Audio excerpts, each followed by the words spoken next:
하나님의 말씀 함께 보시겠습니다. 오늘 우리에게 주시는 하나님의 말씀은 로마서 8장 31절에서 39절의 말씀입니다. 로마서 8장 31절에서 39절의 말씀을 봉독하겠습니다. 그런즉 이 일에 대하여 우리가 무슨 말하리요? 만일 하나님이 우리를 위하시면 누가 우리를 대적하리요? 자기 아들을 아끼지 아니하시고 우리 모든 사람을 위하여 내주시니가 어찌 그 아들과 함께 모든 것을 우리에게 주시지 아니하겠느냐? 누가 능히 하나님께서 택하신 자들을 고발하리요? 의롭다 하신 이는 하나님이시니 누가 정죄하리요? 죽으실 뿐 아니라 다시 살아나신 이는 그리스도 예수시니 그는 하나님 우편에 계신 자요 우리를 위하여 간구하시는 자신이라. 누가 우리를 그리스도의 사랑에서 끊으리요? 환난이나 곤고나 박해나 기근이나 적신이나 위험이나 칼이랴. 기록된 바 우리가 종일 주를 위하여 죽임을 당하게 되며 도살 당할 양같이 여김을 받았나이다 함과 같으니라. 그러나 이 모든 일에 우리를 사랑하신 이로 말미암아 우리가 넉넉히 이기느니라. 내가 확신하노니 사망이나 생명이나 천사들이나 권세자들이나 현재일이나 장래일이나 능력이나 높음이나 깊음이나 다른 어떤 피조물이라도 우리를 우리 주 그리스도 예수 안에 있는 하나님의 사랑에서 끊을 수 없으리라. 아멘. 이제 담임 목사님께서 나오셔서 구원받은 자도 버림받을 수 있는데 왜 하나님의 사랑에서 끊을 수 없다고 말하나? 라는 제목으로 하나님의 말씀 선포해 주시겠습니다.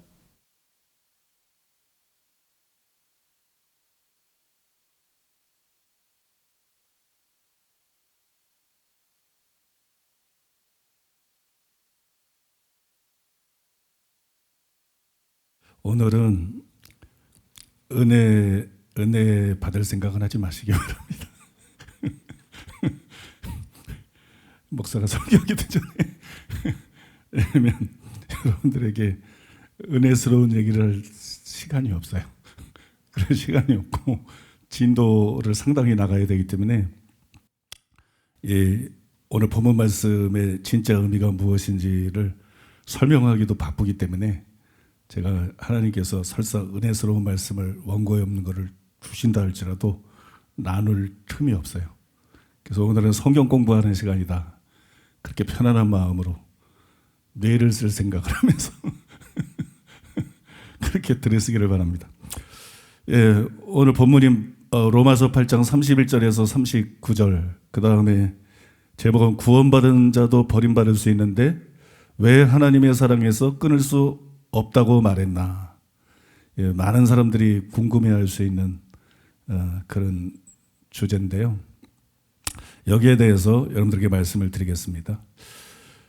제가 로마서 시리즈 설교, 가장 기본적인 내용을 다루는 시리즈 설교를 여러분들한테 하고 있는데, 이 설교의 하이라이트는 로마서 2장 전체가 회개장이다 이거 하고요. 그 다음에 로마서 8장 30절에 대한 초유의 해석이, 로마서 8장 30절이 그동안 칼빈주의자들이 줄기차게 주장해온 것처럼 견인의 교리의 근거가 아니다. 그거를 이제 분명히 드러낸 거. 이게 칼빈 교리, 여리고성 같은 칼빈 교리를 무너뜨릴 수 있는 결정적인 결정타가 되기 때문에 이 두 가지가 제일 이제 중요한 내용이고요. 그 뒤에 제가 여러 과정을 거치기는 했지만 하나님께서 로마서 5장 9절 10절에 대한 온전하다고 느껴지는 그런 해석을 할 수 있게 해주셨습니다. 그래서 이제 남은 거는 로마서 8장 31절이야 39절인데, 이 로마서 8장 31절이야 39절에 대한 해석이 이 칼빈의 잘못된 교리를 무너뜨리기에는 충분한데 이 해석이 정말 완전한 해석이냐? 그건 자신이 없더라고요. 이게 암만 노력하고 연구해도 완전하다고 느껴지는 해석에 도달하는 것이 있고 그렇지 못한 것들도 많이 있거든요. 그래서 이게 진짜 완전한 해석이냐? 그건 자신이 없어요. 굉장히 아쉽더라고요.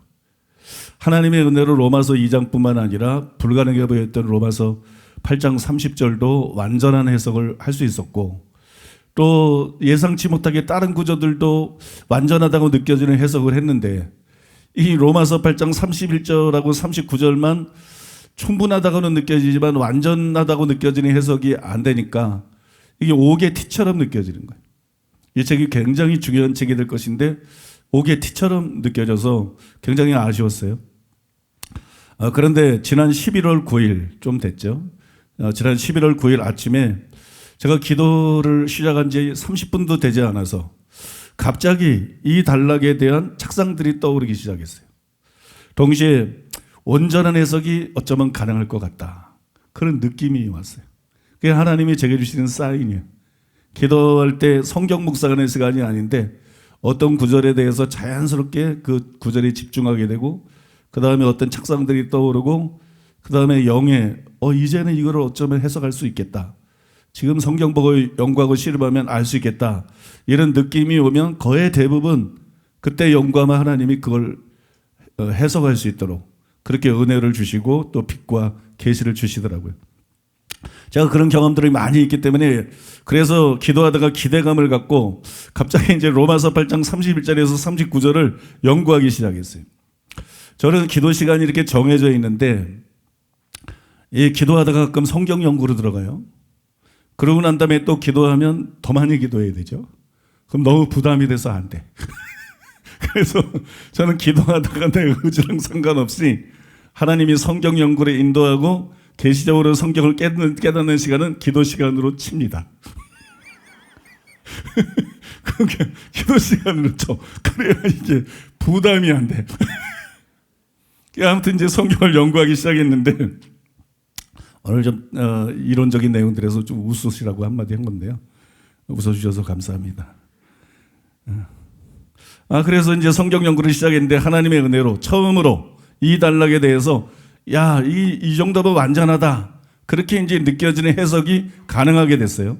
그래서 하나님께 감사를 드리고 정말 하나님께 감사드리는 마음으로 그때 깨닫게 된 것, 정리한 것을 여러분들하고 나누고자 합니다. 이 본문 31절에서 39절 말씀을 한 절 한 절 이렇게 순서대로 우리가 그 의미를 살펴보면서 나아갈 건데요. 먼저 31절 말씀을 다 같이 읽겠습니다. 한 목소리로. 31절 띄워주면 시작. 그런즉 이 일에 대하여 우리가 무슨 말하리요? 만일 하나님이 우리를 위하시면 누가 우리를 대적하리요? 이제 여기서 중요한 게 이 일이라는 단어예요. 이 일이라는 단어. 이 일이 뭐냐? 이거부터 정의를 해야 되는데 이 일을 미리 아심부터 영화까지로 보면 영화가 끝이기 때문에 이 단락이 견인의 교리를 설명한 것이다. 이런 혼돈이 일어나요. 이렇게 착각할 수가 있어요. 더글라스 물을 비롯해서 많은 학자들이 이 일이 8장뿐만이 아니라 3장에서 8장 전체의 내용을 가리킨다. 그렇게 주장을 합니다. 그러나 저는 이 일이 그것들하고 무관하진 않아요. 그래서 그것들을 포함할 수는 있지만 특별히 30절을 가리킨다. 그렇게 봅니다. 여기서 이 일은 특별히 30절을 가리킨다. 이게 31절이고 그 전이 30절이니까 자연스러운 거죠. 특별히 30절을 가리킨다. 즉 미리 정하시고 부르시고 의롭다 하시고 영원롭게 되신 것을 뜻한다. 그렇게 생각합니다. 그러면 다른 학자들과 다르게 그렇게 생각하는 이유가 뭐냐? 증거를 대야 되잖아요. 그죠? 증거가 뭐냐면 29절에서 30절을 보면 하나님이 이렇게 시작해요. 하나님이. 그 다음에 31절에 하나님이 나와요. 하나님이 우리를 위하시면 이렇게 기록되어 있습니다. 하나님이 주어지요.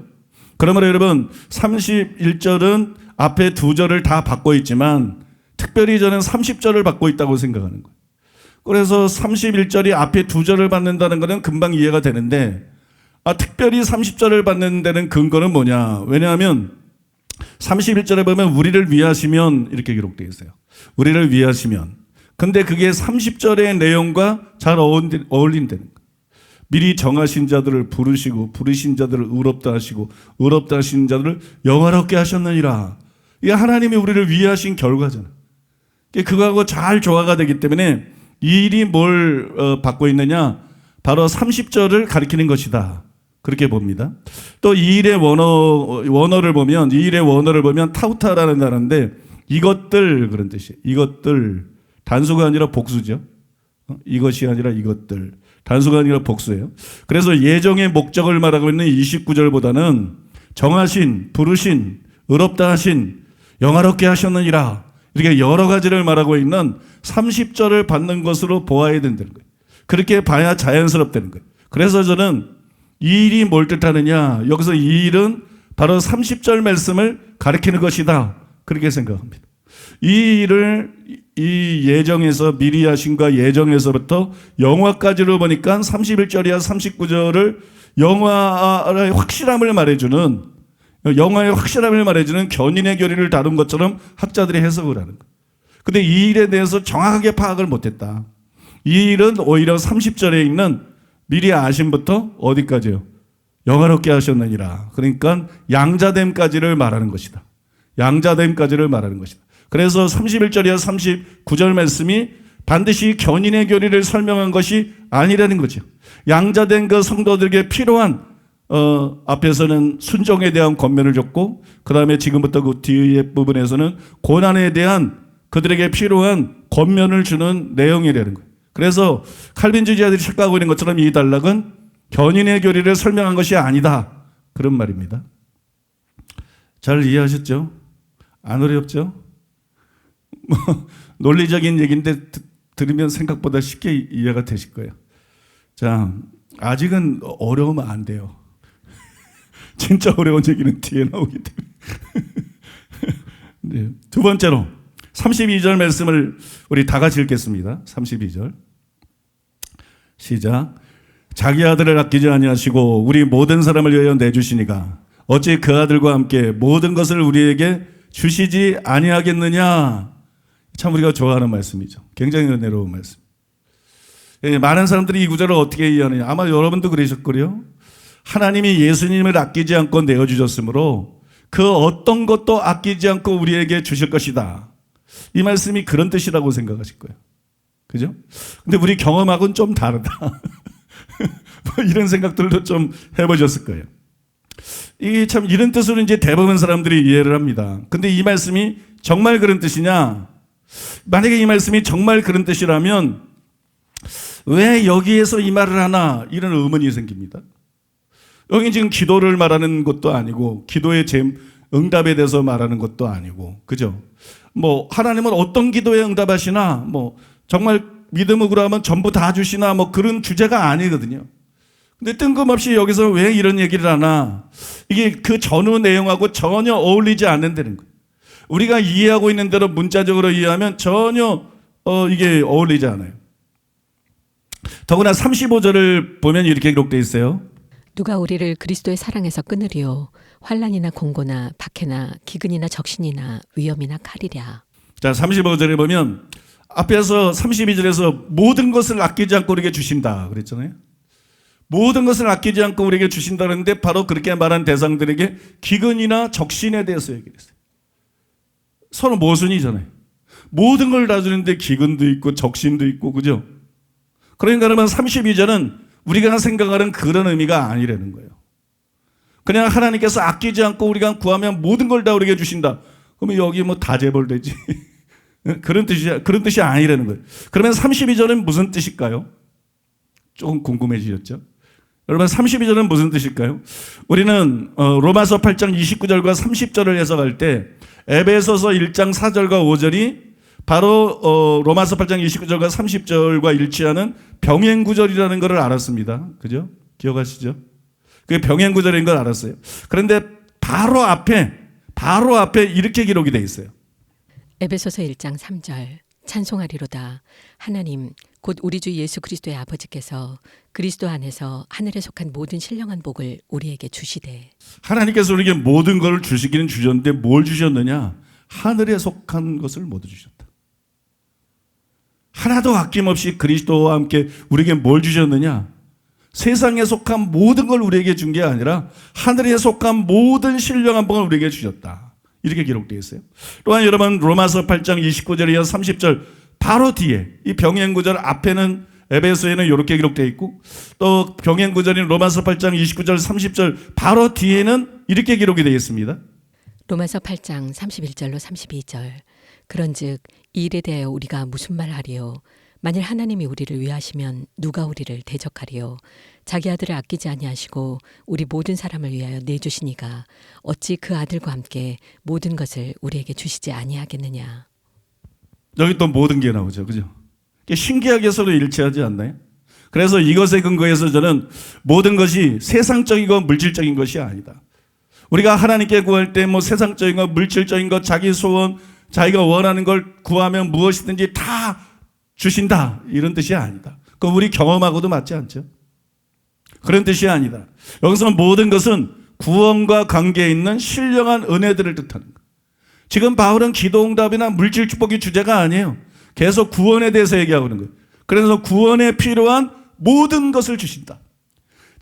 우리를 구원하기 위해서 자기 아들을 아끼지 않고 내어주신 분이 우리의 구원에 필요한 어떤 것을 아끼겠는가? 우리의 구원에 필요한 모든 은혜와 모든 복을 우리가 구하면 아낌없이 우리들에게 부어주신다. 믿습니까? 그런 뜻이 되는 거예요. 또 31절, 즉 만일 하나님이 우리를 위하시면 누가 우리를 대적하리요? 이 말씀은 원수들이 우리를 대적하지만 성공한다는 겁니까? 못한다는 겁니까? 성공할 수 없다는 거예요. 원수들이 우리를 대적하지만 성공할 수 없다. 이게 31절의 내용이고, 32절 자기 아들을 아끼지 않으시고 우리 모든 사람을 위하여 내주시니가 어찌 그 아들과 함께 모든 것을 우리에게 주시지 아니하겠느냐. 지금 우리가 살피고 있는 39절은 왜 원수들의 대적이 성공할 수 없는지 그 이유를 보여주는 거예요. 원수들이 우리를 대적해도 성공할 수가 없는데 왜 원수들이 우리를 대적해도 성공할 수가 없느냐, 그 이유를 보여주는 거예요. 그냥 읽어보면 그런 거 같지 않아요. 근데 그 증거가 뭐냐면 31절에 우리를 위하시면, 이게 증거예요. 우리를 위하시면, 이게 단서입니다. 왜냐하면 하나님이 우리를 위하시면 누가 우리를 대적하리요? 그래서 하나님이 우리를 위하시면 누가 우리를 대적하리요? 무슨 말입니까? 원수가 우리를 대적하는데 그 대적이 성공하지 못하는 이유는 하나님이 우리를 위하시기 때문이래요. 하나님이 우리 편이기 때문에, 하나님이 우리를 위하시기 때문에 원수들이 대적하지만 성공하지 못한다, 그 얘기입니다. 근데 32절은 뭐예요? 바로 하나님이 우리를 얼마나 위하시는지를 기록한 거예요.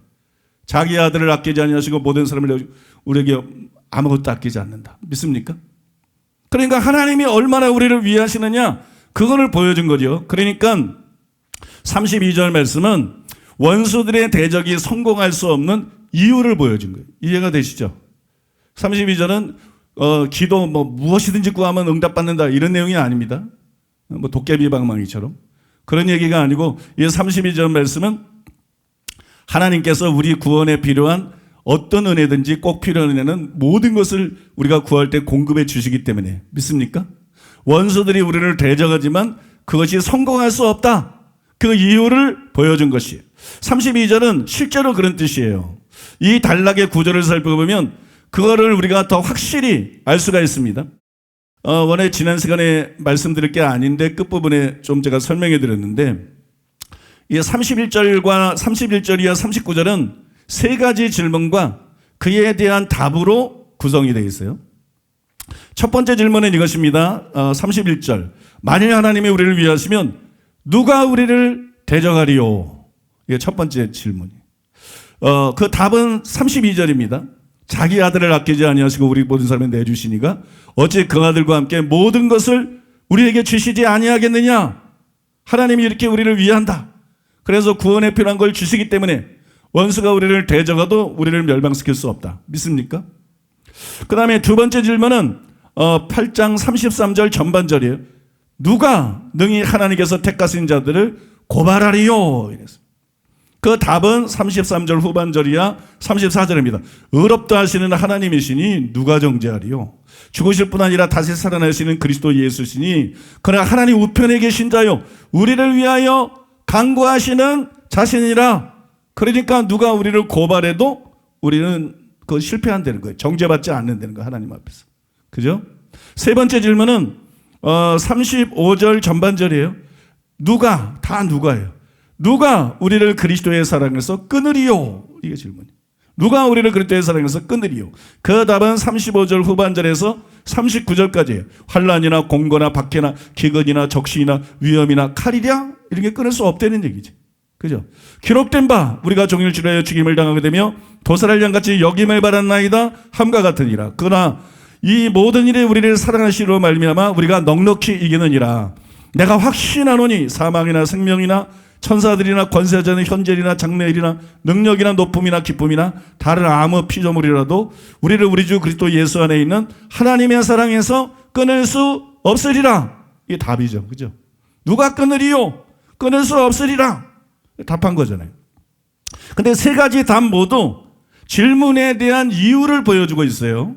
즉 32절이 첫 번째 답인데 원수의 대적이 성공하지 못하는 이유를 보여주는 거죠. 또 33절 후반절과 34절은 두 번째 답인데 원수의 고발이 성공할 수 없는 이유를, 그 다음에 35절 후반절부터 39절까지가 세 번째 답인데 원수가 우리를 하나님과 그리스도의 사랑에서 끊을 수 없는 이유를, 믿습니까? 원수가 우리를 하나님과 그리스도의 사랑에서 끊을 수 없는 이유를 보여주었습니다. 그러면 여러분 32절에 대한 제가 설명해 드리는 해석이 옳은 것이에요. 이것에 근거해서 저는 32절이 26절이야 28절의 반복이라고 생각합니다. 아무것도 아끼지 않고 우리에게 주신다. 이 32절이 결국 뭐냐? 26절이야 28절의 반복이다. 이와 같이 성령도 우리의 연약함을 도우시나니 우리는 마땅히 기도할 바를 알지 못하나 오직 성령이 말할 수 없는 탄식으로 우리를 위하여 친히 간구하시느니라. 마음을 살피시는 이가 성령의 생각을 아시나니 이는 성령이 하나님의 뜻대로 성도를 위하여 간구하심이니라. 우리가 알거니와 하나님을 사랑하는 자 곧 그의 뜻대로 부르심을 입은 자들에게는 모든 것이 합력하여 선을 이루느니라. 이해가 되십니까 여러분? 저 32절이 성령님이 하나님의 뜻대로 기도하게 하시는 것, 그 다음에 그 응답으로 오는 도움을 통해서 고난이나 박해가 우리를 해하지 못하고 모든 것이 합력하여 선을 이루느니라. 도리어 여러분 합력하여 선을 이루는 것에 대해서 말하고 있어요. 그게 방금 읽어드린 구절이에요. 근데 32절도 이 구절과 같은 것을 말하고 있다는 거예요. 32절도 이 구절과 같은 것을 말하고 있다. 원수들을 대적하지만 자기 아들을 아끼지 않고 내어주신 하나님께서 우리 구원에 필요한 모든 것들을 공급해 주심으로 말미암아, 응답해 주시고 도와주심으로 말미암아 원수의 대적이 성공하지 못하도록 합력해서 선이 이루어지도록, 믿습니까? 합력해서 선이 이루어지도록 역사한다는 거예요. 그래서 여러분 32절은 바로 26절에 28절의 반복이다. 그래서 우리가 여러분 문자적으로만 성경을 읽어가지고 마치 이게 무슨 이 구절을 도깨비 방망이 같은 그런 구절로 오해하면 안 된다는 거예요. 하나님이 예수님을 아끼지 않고 주셨기 때문에 우리가 무엇을 구하든지 그냥 아끼지 않고 그냥 다 주신다, 바로바로 주신다, 그런 뜻 아닙니다. 하나님은 여러분 주권자이시고 하나님은 지혜로우신 분이시고 하나님은 공의로운 분이시고, 믿습니까? 기도 응답에는 여러 가지가 고려돼요. 기도 응답에는 여러 가지가 좌우합니다. 이해가 되십니까 여러분? 그래서 하나님은 꼭 필요하다고 느껴지는 거, 응답해야 된다고 느껴지는 걸 판단해서 응답하는 분이지, 예수님을 우리에게 주셨다 그래서 뭐 우리가 집 주세요, 차 주세요, 1,000만 원 주세요, 주식 오르게 해주세요, 여러분 뭐 직장 주세요, 뭐 주세요 그런다고 그냥 무조건 딱 따박따박 응답하는 자동 판매기 같은 그런 좋은 하나님이 아니라는 거예요. 여러분 믿습니까? 하나님이 좋은 하나님이라는, 부모도 좋은 부모는 자식의 필요만 막 채워주는 게 아니라 정말 자식이 잘 되기를 원하시잖아요.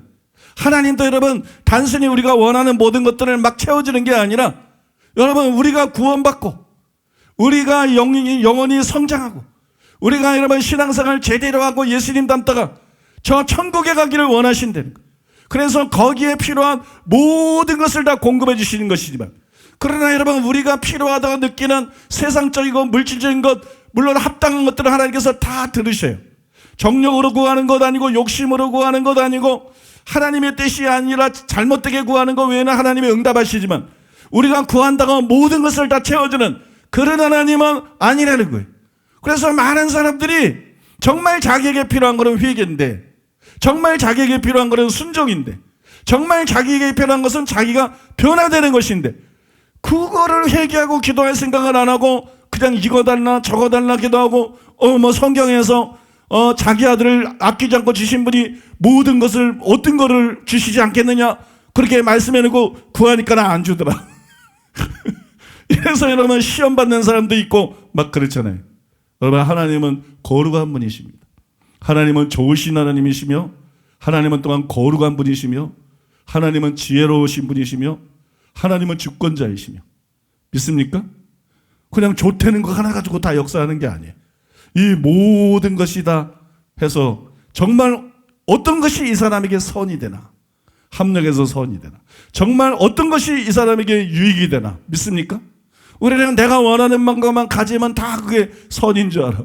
우리가 내가 원하는 것만 다 하면 그게 유익인 줄 알아. 그러나 하나님이 볼 땐 그렇지 않습니다. 그러나 하나님의 시각이 옳습니다. 그래서 우리가 기도응답이 오든지 말든지 여러분 하나님을 신뢰해야 돼요. 믿습니까? 여러분 뜻대로 하나님이 움직이지 않는다고 시험에 들면 안 돼요. 여러분들에게 하나님의 지혜를 신뢰해야 됩니다. 여러분들이 하나님의 그 선하신 목적을 신뢰해야 돼요. 여러분 믿습니까? 그리고 우리의 생각과 관점이 하나님과 같아져야 돼요. 생각과 관점이 하나님이 같아져야 돼요. 그게 바로 여러분 우리가 회개하는 겁니다. 우리가 순종하는 겁니다. 우리가 거룩해지는 겁니다. 우리가 여러분 서로 사랑하는 것입니다. 우리가 예수님을 닮는 것입니다. 땅의 것이 아니라 하늘의 것을 추구하는 것입니다. 여기서 약속한 것은 신령한 복이기 때문에 세상 복이 아니라 정말 신령한 복을 원하는 거예요. 신령한 복을 갈망하는 거예요. 신령한 복을 사모하는 거예요. 신령한 복을 구하는 거예요. 그러면 어떻게 돼요? 너희는 먼저 그의 나라와 그의 의를 구하라. 그러면 이 모든 것을 너희에게 더하시리라. 믿습니까? 사랑하는 자여, 내 영혼이 잘된 같이 내가 범사에 잘되고 강건하기를 내가 간구하노라. 이런 거는 여러분 덤으로 오는 거예요. 성경에 정말 하나님을 사랑하고 하나님을 경외하고 하나님 말씀대로 산 사람 중에 비참한 사람이 누가 있어요? 실패한 사람이 누가 있어요? 초라하게 살다가 죽은 사람이 어디 있어요? 다 잘 됐습니다. 믿습니까? 신명기 28장에 기록되어 있는 드라가도 복을 받고 나가도 복을 받고 개도 복을 받고 그 집에 개도 복을 받고 고양이도 복 받고, 그죠? 여러분 그런 복이 여러분들에게 임하게 될 줄로 믿습니다. 임하게 될 줄로 믿습니다. 은혜스러운 얘기를 안 한다 그랬는데 자, 이제 33절에서 34절을 다 같이 읽겠습니다. 33절에서 34절. 누가 능히 하나님께서 택하신 자들을 고발하리요? 의롭다 하시니는 하나님이시니 누가 정죄하리요? 죽으실 뿐 아니라 다시 살아나신 이는 그리스도 예수시니 그러나 하나님 우편에 계신 자요 우리를 위하여 간구하시는 자신이라. 이렇게 기록되어 있어요. 이 구절들은 굉장히 쉽습니다. 캐지나 칭칭나네. 이게 여러분 굉장히 쉬워요. 이 구절들은 그냥 문자 그대로예요. 원수들은 우리를 대적하고 고발합니다. 저도 현재 여러분 고발당한 상태예요. 엄기호 목사인가? 그 사람이 지들이 한기총에서 그 권력 교권 싸움을 하면서 왜 나를 걸고 넘어가죠? 그러니까 상대편에 있는 사람을 공격하기 위해서 나를, 이게 목사들이 아니야 이거. 목사들이 아니야. 아무튼 여러분 저도 현재 고발당한 상태인데 그러나 그것은 하나님께 아무런 영향도 끼치지를 못해요. 그로 인해서 우리가 하나님의 법정에서 정죄받는 일은 없다는 것이. 왜냐? 그 이유는 두 가지입니다. 첫째로 우리를 의롭다고 하신 분이 하나님이세요. 믿습니까? 본문에서 이제 성도들이 우리를 의롭다고 하신 분이 하나님이.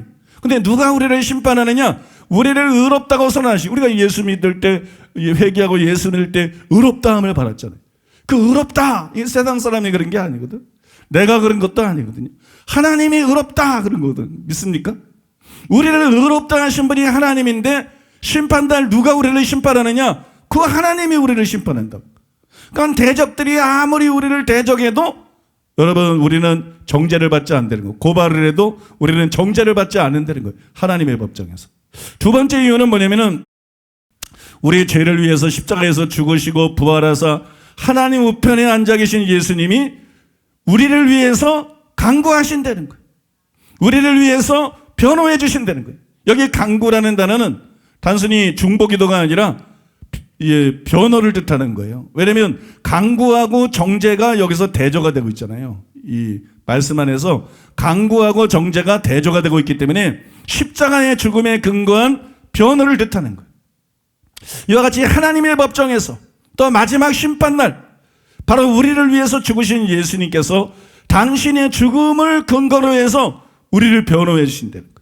회개한 사람들, 예수 믿는 사람들, 그래서 의롭다 받고 거듭난 사람들을 변호해 주신다. 그래서 신자들을 원수들이 아무리 고발해도 그건 성공하지 못한다는 것입니다. 하나님의 법정에서 절대로 정죄를 받지 않고 의롭다함을 받는다는 것이 믿습니까? 굉장히 쉽죠. 이 구절의 의미는. 그럼 이제 35절을 다 같이 보겠습니다. 35절을 읽겠습니다. 다 같이 읽겠습니다. 누가 우리를 그리스도의 사랑에서 끊으리요? 환난이나 공고나 박해나 기근이나 적신이나 위험이나 칼이라. 이렇게 말했어요. 이게 이제 심각한 거죠. 여기부터가 심각한 거예요. 그죠? 바울은 누가 대적하리요? 그 다음에 누가 고발하리요? 그랬죠. 앞에서. 누가 대적하리요? 누가 고발하리요? 그 다음에 여기서 세 번째 누가가 나와요. 누가 우리를 그리스도의 사랑에서 끊으리요? 이렇게 질문을 하고 있어요. 누가 우리를 그리스도의 사랑에서 끊으리요? 그러면서 환난이나 공고나 박해나 기근이나 적신이나 위험이나 칼이라 이렇게 말했습니다. 이것들이 우리를 그리스도의 사랑에서 끊을 수 없다는 강한 부정이죠. 이것들이 우리를 절대로 그리스도의 사랑에서 끊을 수 없다. 그런 얘기. 여러분 이 구절에 나오는 그리스도의 사랑, 이 그리스도의 사랑은 우리가 그리스도를 사랑하는 것이 아니라 우리에게 대한 예수님의 사랑을 뜻하는 것. 우리에게 대한 예수님의 사랑. 근데 이 사랑을 끊는다는 것은 제가 전에 착각했던 것처럼 주님이 우리를 더 이상 사랑하지 않는다. 그런 뜻이 아니고 주님이 우리를 더 이상 사랑하지 않게 된다. 그런 뜻이 아니라 그 앞에 보면 대적, 고발, 정죄라는 단어들이 나와요. 그것들을 볼 때 우리가 정죄받고 버림받아 멸망받는 것을 뜻하는 거예요. 끊는다는 것은 주님이 우리를 더 이상 사랑하지 않는다는 게 아니라 문맥을 통해서 보면 우리가 정죄받고 버림받아 멸망하는 것을 뜻하는 거예요. 그래서 여러분 우리가 이 구절들 때문에 그렇다면 한 번 구원은 영원한 구원이 아니냐. 그리스도의 사랑에서 아무도 끊을 수 없다고 말했으니까. 그러니까는 그게 이제 버림받는 걸 끊어진다는 것은 결국 버림받아 멸망받는 것을 뜻하는 것이니까. 그러니까 이게 한 번 구원은 영원한 구원 아니냐. 이런 착각이 여기서 일어나는 거예요. 여기서 이런 착각이 일어납니다. 38절이야 39절 말씀도 같은 착각을 불러일으키지요.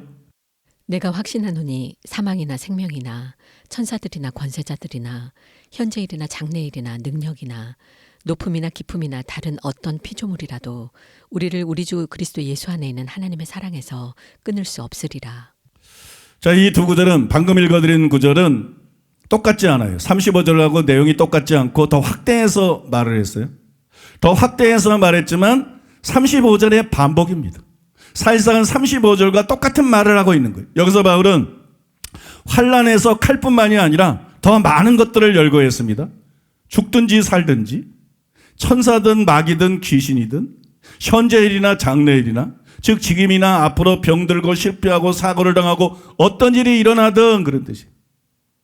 그 다음에 능력, 이거는 즉 어떤 영적 세력이나 그런 뜻이에요.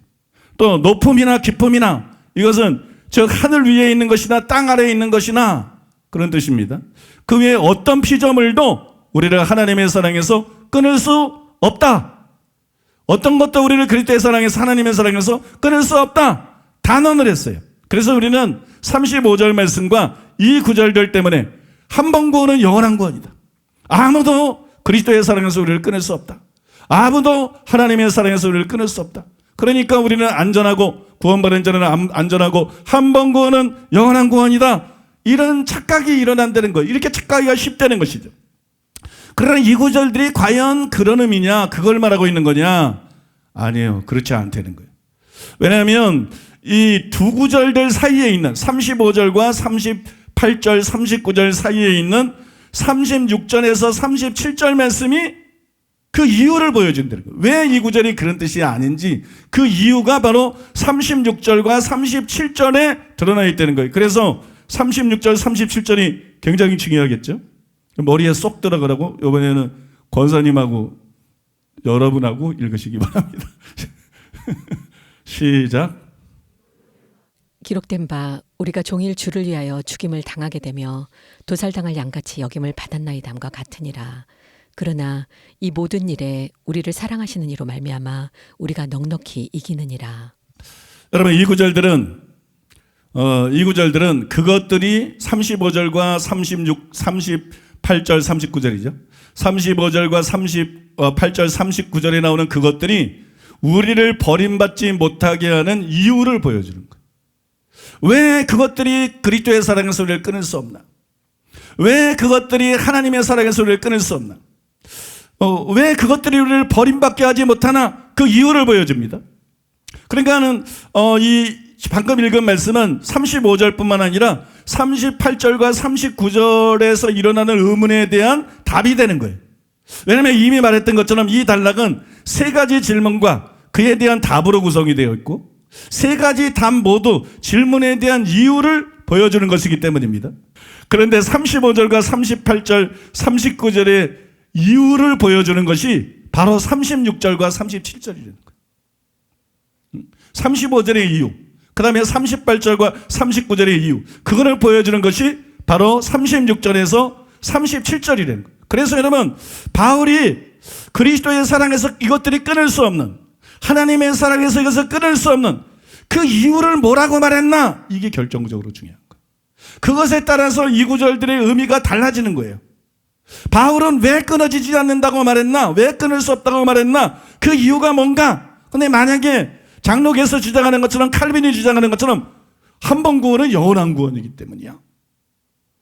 한 번 구원은 영원한 구원이기 때문에 구원받은 사람은 절대 버림받을 수 없고, 그러니까는 한 번 구원은 영원한 구원이기 때문에 하나님의 사랑에서, 그리스도의 사랑에서 끊을 수 없는 거야. 이유를 이렇게 밝히면 칼빈이 옳은 거예요. 그러면 장로교가 옳은 것입니다. 그죠? 맞죠? 잘 따라오고 계시죠? 약간 그러면 여러분 칼빈이 옳은 거예요. 근데 바울이 여기서 이유를 뭐라고 말했어요? 한 번 구원은 영원한 구원이기 때문이다. 버림받은 것은 불가능이기 때문이다. 이런 말이 전혀 없어요. 여기서 뭐냐면 우리가 넉넉히 이기기 때문이다. 넉넉히 이기기 때문이다. 환난은, 고난은, 핍박은, 적신은 그리스도의 사랑에서 우리를 끊을 수 있어요. 하나님의 사랑에서 우리를 끊을 수 있습니다.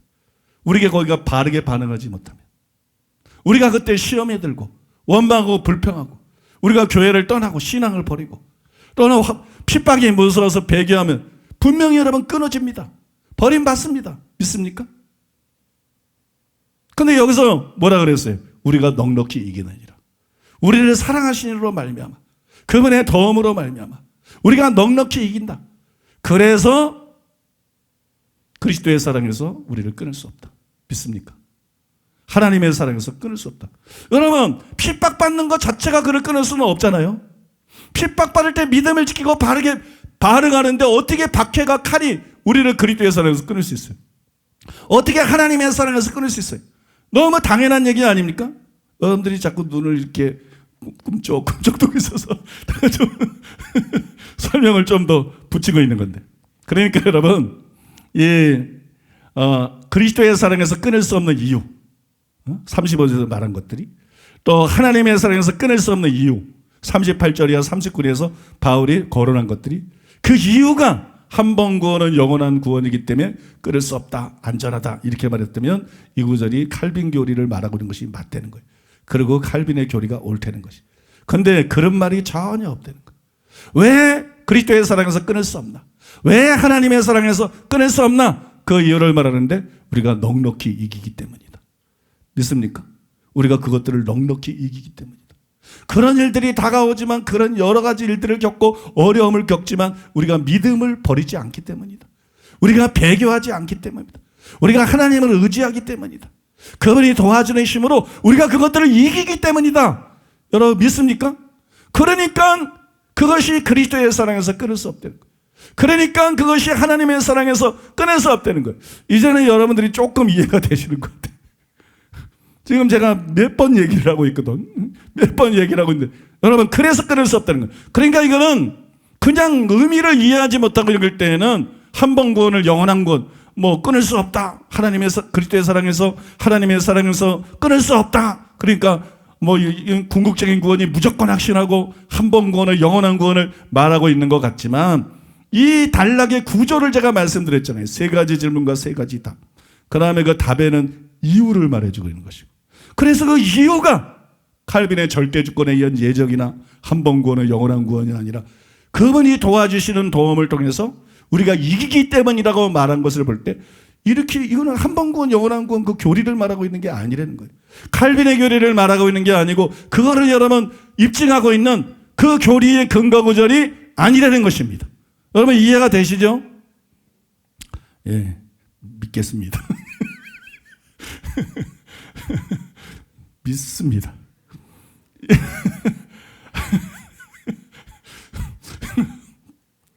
그러면 이제 36절에서 37절 오늘은 여기까지 봅니다.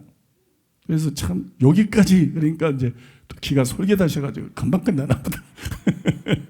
글이 쉽지는 않습니다.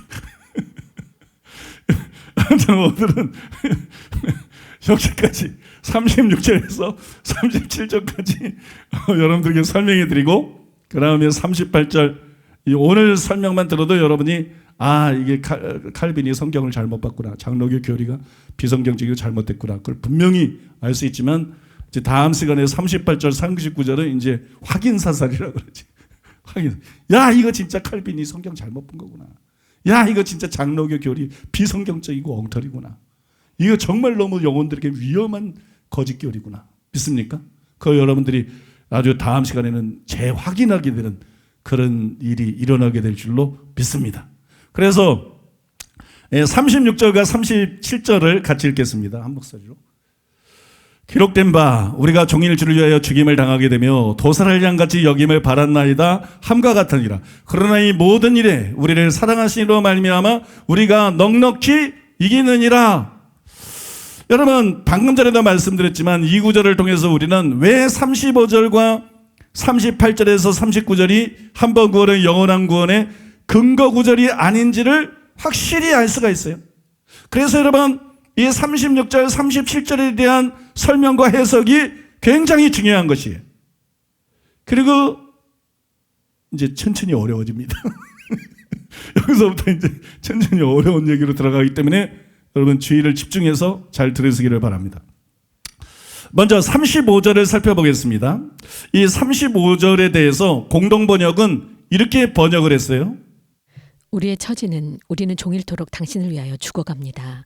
도살당할 양처럼 천대받습니다. 라는 성서의 말씀대로입니다. 우리의 처지는 우리는 종일토록 당신을 위하여 죽어갑니다.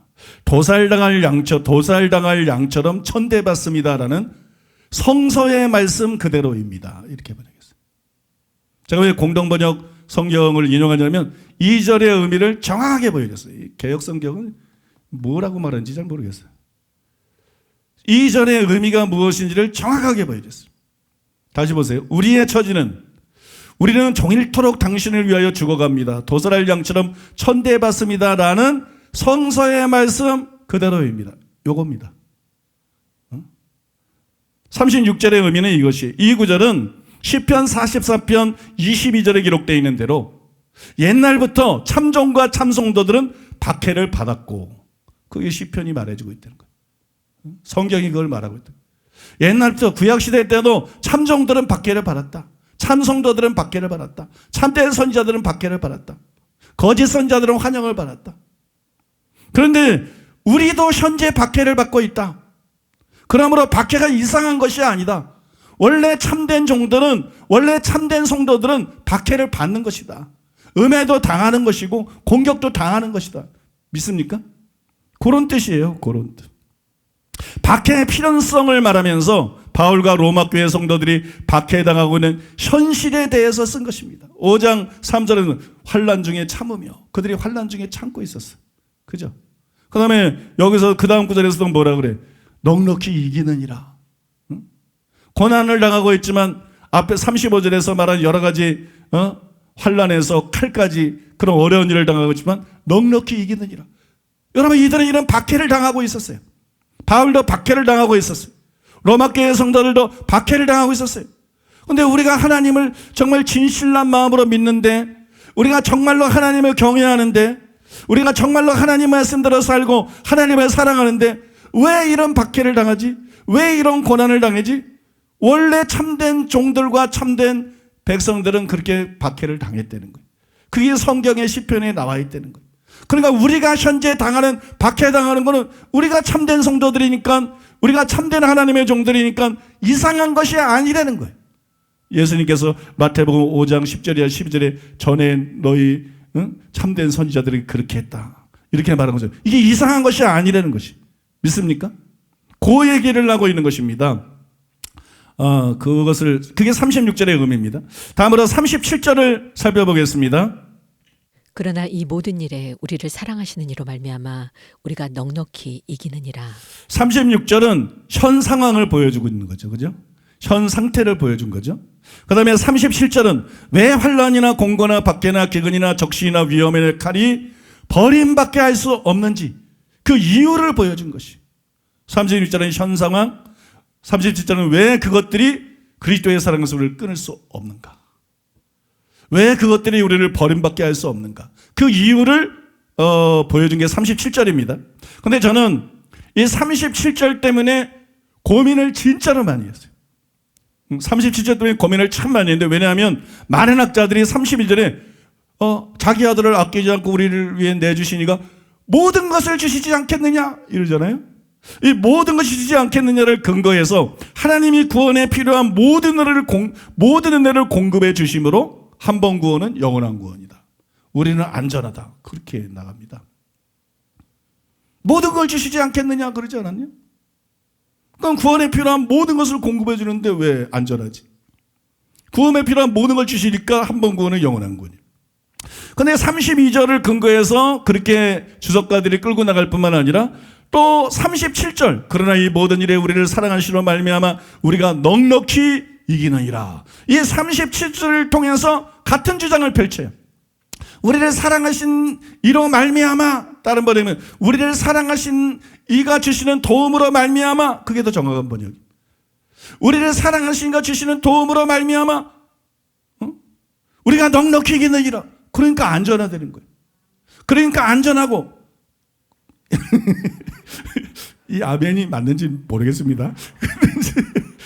그러니까 안전하고, 그러니까 이제 더 읽어봐야 될 것 같아요. 그러니까 한 번 구원은 영원한 구원이라는 것이에요. 그렇게 이제 학자들이 나가기 때문에 제가 32절이나 37절 말씀 때문에 참 고민이 깊었어요. 그래서 여기에도 좀 설명을 해드리겠는데, 이 구절에 우리를 사랑하시므로 말미암아, 이거는 전에 제가 착각한 것처럼, 착각했다는 것은 제가 과도기적인 세 가지 해석을 지난 시간에 말씀드렸잖아요. 그 세 번째 해석에 대해서 얘기를 하는 겁니다. 전에 제가 잠시 착각했던 것처럼 단지 하나님의 사랑을 기억하고 박해를 이긴다, 그런 뜻이 아니에요. 31절과 32절에서 말한 우리를 위하시는 하나님의 은혜와 도움을 뜻하는 거예요. 우리를 위하시는 하나님의 은혜와 도움. 저 환난과 핍박을 당할 때 우리를 사랑하시는 하나님이 도와주시고 그 도움으로 말미암아 넉넉히 이긴다는 뜻입니다.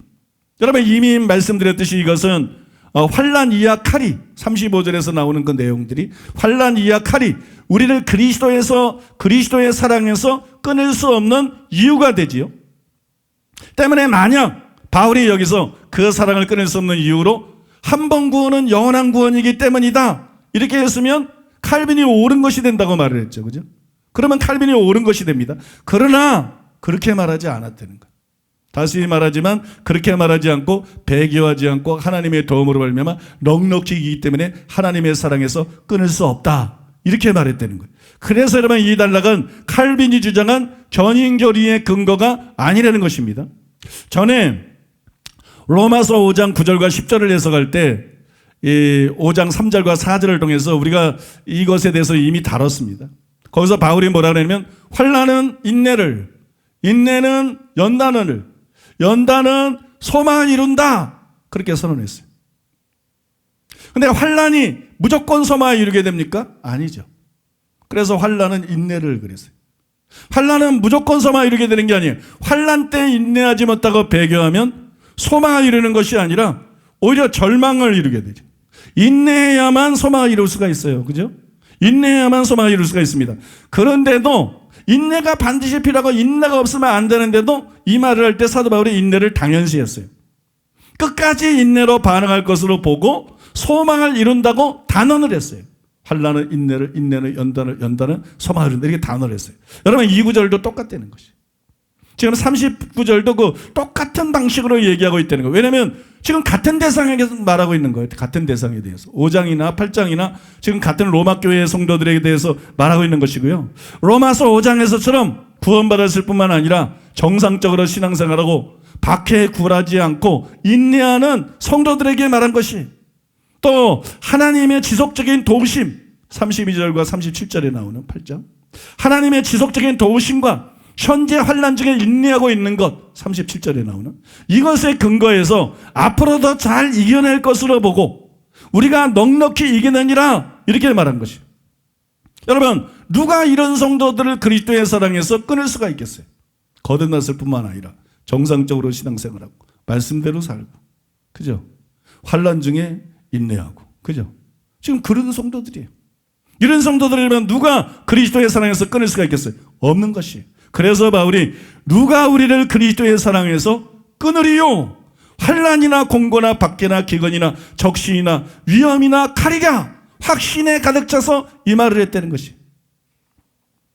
조금 중복이 되더라도 여러분들이 잘 이해하실 수 있도록 좀 부연 설명을 해드리면요, 바울이 말한 대상은 이미 거듭났을 뿐만 아니라, 이걸 5장에 기초한 것입니다.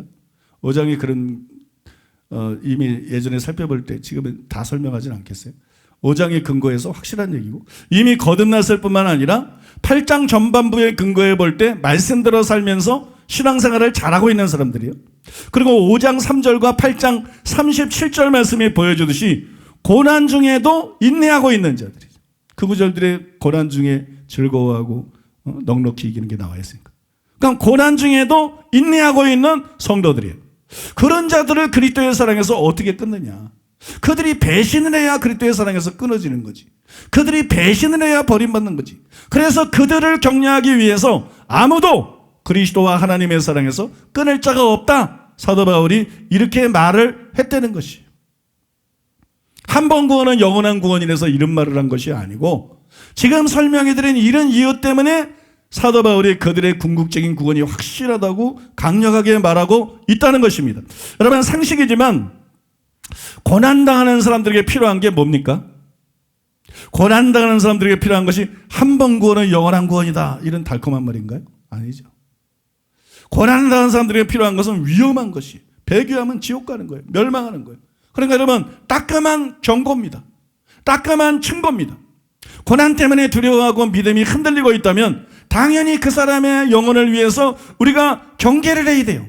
어떻게 경계해야 됩니까? 너희들 정신 차리라. 겁이 난다고 배교하고 지옥에 갈 거냐? 너희를 고문하고 죽이는 자들을 무서워하지 말고 너희 영과 몸을 지옥불에 던져 넣을 수 있는 하나님을 두려워해라. 그리고 목숨 걸고 믿음을 지켜라. 이렇게 여러분 경고해야 될 거 아니에요? 이렇게 권면해야 될 거 아니겠어요? 실제로 여러분 히브리서 기자는 6장 이하 10장에서 그렇게 했어요. 히브리 교회 성도들은 배교의 위험에 놓여 있었어요. 박해를 피하기 위해서, 편안하기 위해서 배교할 수 있는 위험이 그들에게 있었어요. 그래서 6장과 8장에서 강력하게 지금 내가 말한 거를 히브리서 기자의 자신의 언어로 경고하고 있어요. 어떤 사람은 히브리서 10장에 보면 너희가 큰 싸움을 싸울 때 참은 것을 기억하라. 그들도 참고 인내하지 않았습니까? 그건 과거죠. 기억하라. 너희가 전에는 예수 믿는 것 때문에 고난을 당하고 핍박을 당해도 잘 싸워서 이겼지 않느냐? 근데 너희는 지금 흔들리고 있다. 너희는 지금 배교까지도 고려하고 있다.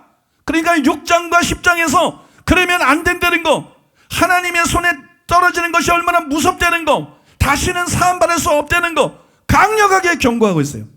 근데 로마 교회 성도들은 현재잖아요. 환난 중에도 즐거워하나니. 전에는 환난 중에도 즐거워했다, 이게 아니에요. 환난 중에도 즐거워하나니. 믿습니까? 우리를 사랑하시러 말미암아 우리가 넉넉히 이기느니라. 전엔 이겼다, 이기느니라. 우리는 그렇게 이겼고 앞으로도 그렇게 살 것이다. 믿습니까? 배교할 마음이 없으니까. 그럴 마음이 전혀 없으니까 우리는 이겼고 앞으로 그렇게 살 것이다. 히브리서하고 다르다는 거예요. 그래서 히브리서에서는 그들에게 따끔한 경고의 메시지를 줬다는 거예요. 그러나 로마 교회 성도들은 그들과 달리 고난 중에 인내하고 승리하는 삶을 살고 있었기 때문에 똑같은 격려를 긍정적인 형태로 한 것입니다. 사실상 내용은 똑같은 거예요. 똑같은 격려를 부정적으로 하지 않고 긍정적으로 한 거예요. 이렇게 한 거예요. 잘하고 있다. 그렇게 하면 아무도 그리스도나 하나님의 사랑에서 너희를 끊을 수가 없다. 이것이 바로 생명의 길이다. 너무 잘하고 있다. 앞으로도 계속 그렇게 해라. 그러면 너희는 버림받지 않고 반드시 궁극적인 구원을 받게 될 것이다. 믿습니까? 여러분, 이렇게 긍정적으로 권면하고 있는 내용이라는 거예요. 우리가 로마서 8장 전반부는 순종이 큰 주제고 후반부는 고난이 큰 주제라는 걸 이미 확인했잖아요. 고난당하고 있는 자들에게 근데 너무 그 부분에 있어서 잘하고 있어. 그러니까는 히브리서처럼 부정적으로 권면하지 않고 로마서에서는 그거를 긍정적인 언어로 바꿔서 아니 지금 뭐 배교도 안 하고 잘 살고 있는데 너는 버림받을 거야. 그런 얘기를 왜 해? 그죠? 배교 안 하고 뭐 주님 도와주시는 환난 중에도 막 즐거워하기까지 하는데 응? 로마서 5장 3절에 막 환난 중에 막 즐거워하는데 응? 그런데 넌 배교하면 버림받아 한 번 구원은 영원한 구원이 아니야. 이런 얘기를 거기다 대고 뭐 하려고 합니까? 이게 여러분 약도 똑같은 약도 사람 따라서 다르게 쓰는 것처럼 말씀도 여러분 사람 따라서 그들에게 그때 필요한 말씀 드리는 거거든요. 진리라고 그냥 일괄적으로 드리는 게 아니거든요. 그러니까 그럴 필요가 없기 때문에 이들에게 이들이 이렇게 신앙생활할 때 이런 자들의 궁극적인 구원이 확실하다는 것을 강조함으로써 믿습니까? 긍정적으로 권면을 하고 있는 거예요. 긍정적으로 그들을 격려하고 있는 거예요. 잘하고 있다고. 앞으로도 계속 그렇게 하라고. 여러분의 궁극적인 구원은 확실하다고. 믿습니까? 생명의 길을 걷고 있는 거라고. 여러분 이해가 되십니까? 여러분 로마서 8장 31절이야 32절은 이런 내용입니다. 이런 내용이지 결코 한 번 구원은 영원한 구원이라고 말하고 있는 것이 아닙니다. 여러분 이제 이 말씀이 무슨 뜻인지 이해가 되시죠? 예. 된다고 믿습니다. 된다고 믿고 그러면 여러분 한 걸음 더 나아가서 바울은 이 단락에서 거듭나고 이게 다 성경의 근거예요. 로마서 5장이나 다른 데 다 근거한 겁니다. 거듭나고 정상적인 신앙생활을 하고 말씀에 순종하고 고난 중에 인내하고 있을 뿐만 아니라 선택된 자들에게 말하고 있습니다. 이게 중요합니다. 단순히 신앙생활을 잘하고 환난 중에도 기뻐하는 사람일 뿐만 아니라 그것도 맞지만 선택된 자들에 대해서 말하고 있다는 것을 주목해야 돼요. 그런 점에서 저는 다음 구절에 나오는 우리가 누구냐 이게 굉장히 중요하다고 생각합니다. 로마서 8장 37절 그러나 이 모든 일에 우리를 사랑하시는 이로 말미암아 우리가 넉넉히 이기느니라. 자 여기 보니까 이 모든 일에 우리를 사랑하시는 이로 말미암아 우리가 넉넉히 이기느니라. 우리가 넉넉히 여기 우리가 누굴까요? 여기서 우리 그러면 딱 답이 나오죠. 당연히 바울과 로마 교회 성도들이죠. 그죠? 바울과 로마 교회 성도들. 그런데 여러분들이 놓친 게 있어요. 그런 주석가들이 놓친 게 있어요. 그게 뭐냐면 문자적으로는 우리가 바울과 로마 교회 성도들 전체를 뜻합니다. 그러나 그 이면을 깊이 들여다보면 로마 교회 성도 전체가 아니라 그들 중에서 구원받고 정상적으로 신앙생활하고 환난 중에 인내하고 있을 뿐만 아니라 특히 택함받은 성도들을 뜻합니다. 택함받은 성도들을 뜻해요. 제 말에 많은 분들이 그럼 말이 되는 소리를 하십시오. 바울이 우리라고 했으면 당연히 로마서의 발신자와 수신자인 바울과 로마 교회 성도들이라고 봐야 되지. 어떻게 그 성도들 중에서 택함받은 자들만을 뜻한다고 말할 수 있냐? 우리가 그들만을 가리킨다고 볼 수가 있느냐? 강하게 반발할 수 있어요. 그 다음에 여러분 그들의 말을 들으면 그 말이 맞는 것 같아. 근데 그건 틀린 말이에요. 왜냐하면 제게는 누구도 부인할 수 없는 확실한 성경적인 증거들이 있기 때문이에요. 그 증거가 뭐냐? 로마서 8장 29절이나 30절에 이렇게 기록되어 있어요. 하나님이 미리 아신 자들을 또한 그 아들의 형상을 본받게 하기 위하여 미리 정하셨으니 이는 그로 많은 형제 중에서 맏아들이 되게 하려 하심이니라. 또 미리 정하신 그들을 또한 부르시고 부르신 그들을 또한 의롭다 하시고 의롭다 하신 그들을 또한 영화롭게 하셨느니라. 여러분 방금 읽어드릴 말씀을 자세히 보시면 이 안에 우리라는 단어가 없어요. 29절 30절 안에 우리라는 단어가 없어요. 대신 뭐가 나오냐면 그들이라는 단어가 나옵니다. 그들이라는 단어가 나와요. 딱히 누구를 상정한 것이 아니라 하나님의 예정과 구원 계획에 대한 객관적인 진술이에요. 29절과 30절.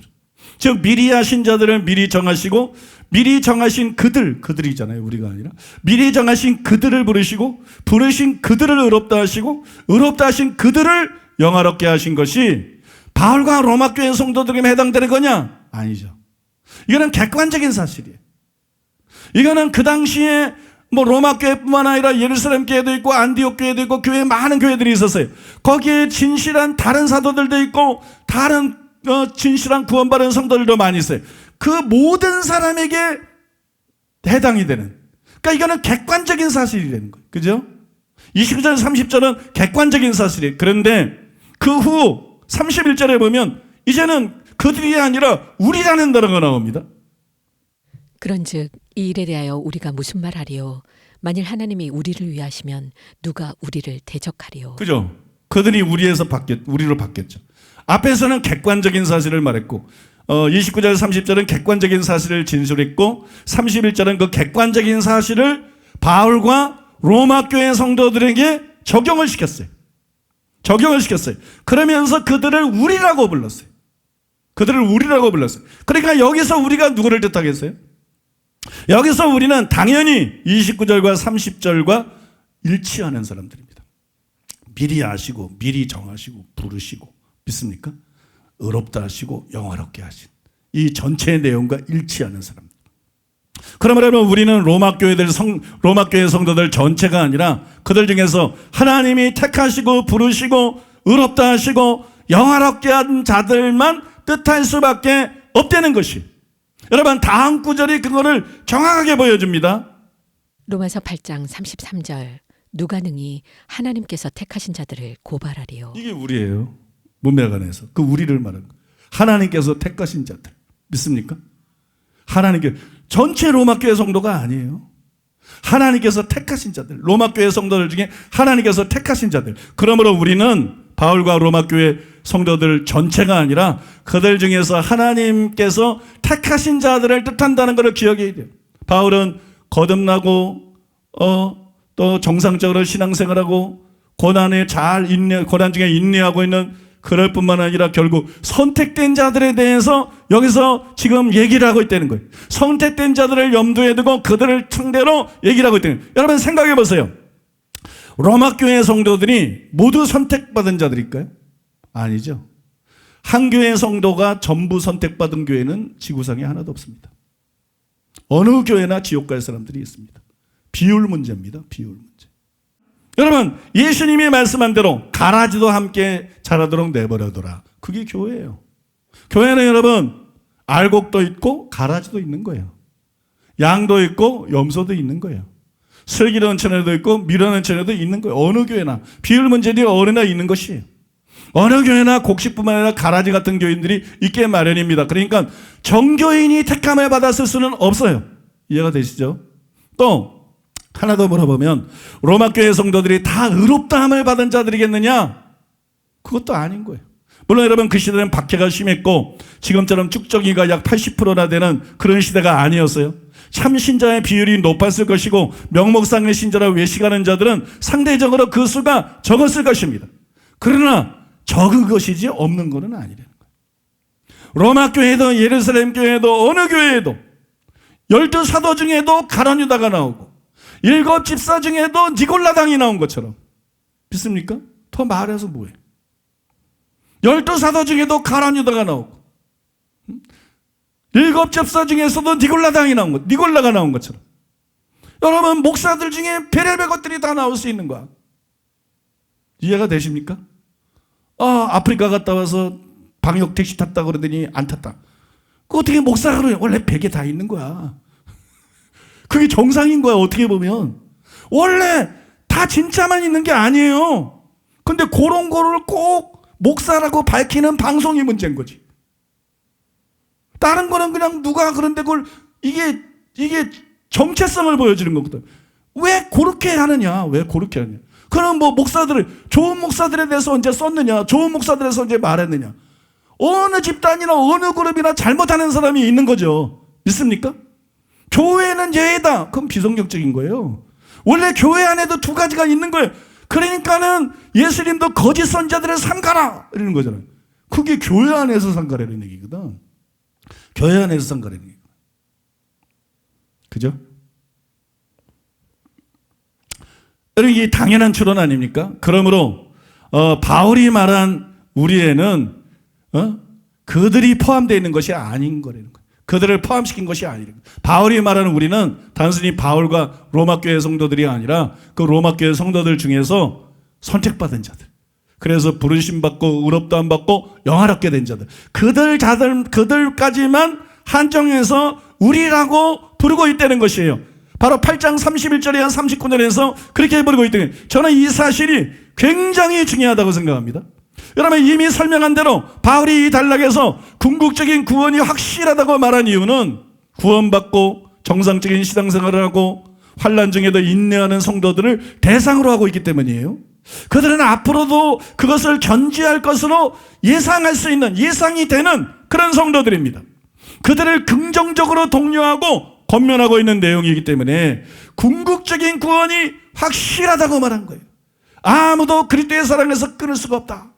아무도 하나님 사랑에서 끊을 수 없다. 확실하다. 이렇게 말한 거예요. 그러나 잘 들으세요.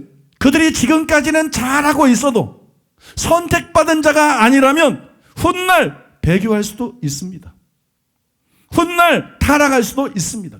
지금 신앙생활 잘한다고 그 사람이 끝까지 신앙생활을 다 잘하는 것은 아니죠. 지금 신앙생활 잘하는 사람 중에 상당수가 끝까지 신앙생활을 잘합니다. 근데 지금 배교하고 지금 타락한 사람 중에도 전에는 신앙생활을 잘하고 전에는 핍박을 잘 이겼던 사람들이 많이 있다는 말이에요. 그러니까 지금 신앙생활을 잘하고 지금 반응을 잘하고 있다 그래서 이들이 후에도 배교하지 않을 것이다. 이들이 후에도 타락하지 않을 것이다. 그러므로 아무도 그리스도의 사랑에서 그들을 끊을 수 없다. 아무도 하나님의 사랑에서 그들을 끊을 수 없다. 이거는 무리 아니에요? 무리? 분명히 이건 무리입니다. 그런데도 왜 사도 바울은 현재 상태에 근거해서 궁극적인 구원이 확실하다고 이 단락에서 말하고 있느냐? 그리스도의 사랑에서 하나님의 사랑에서 끊을 자가 없다고, 끊을 수 없다고 말하고 있느냐? 그것은 바울이 단순히 구원받고 하나님 말씀대로 살고 핍박을 중에 인내하고 있을 뿐만 아니라 선택된 자들을 염두에 두고 있다는 것이. 믿습니까? 분명히 택함을 받은 자들이라고 나와 있잖아요.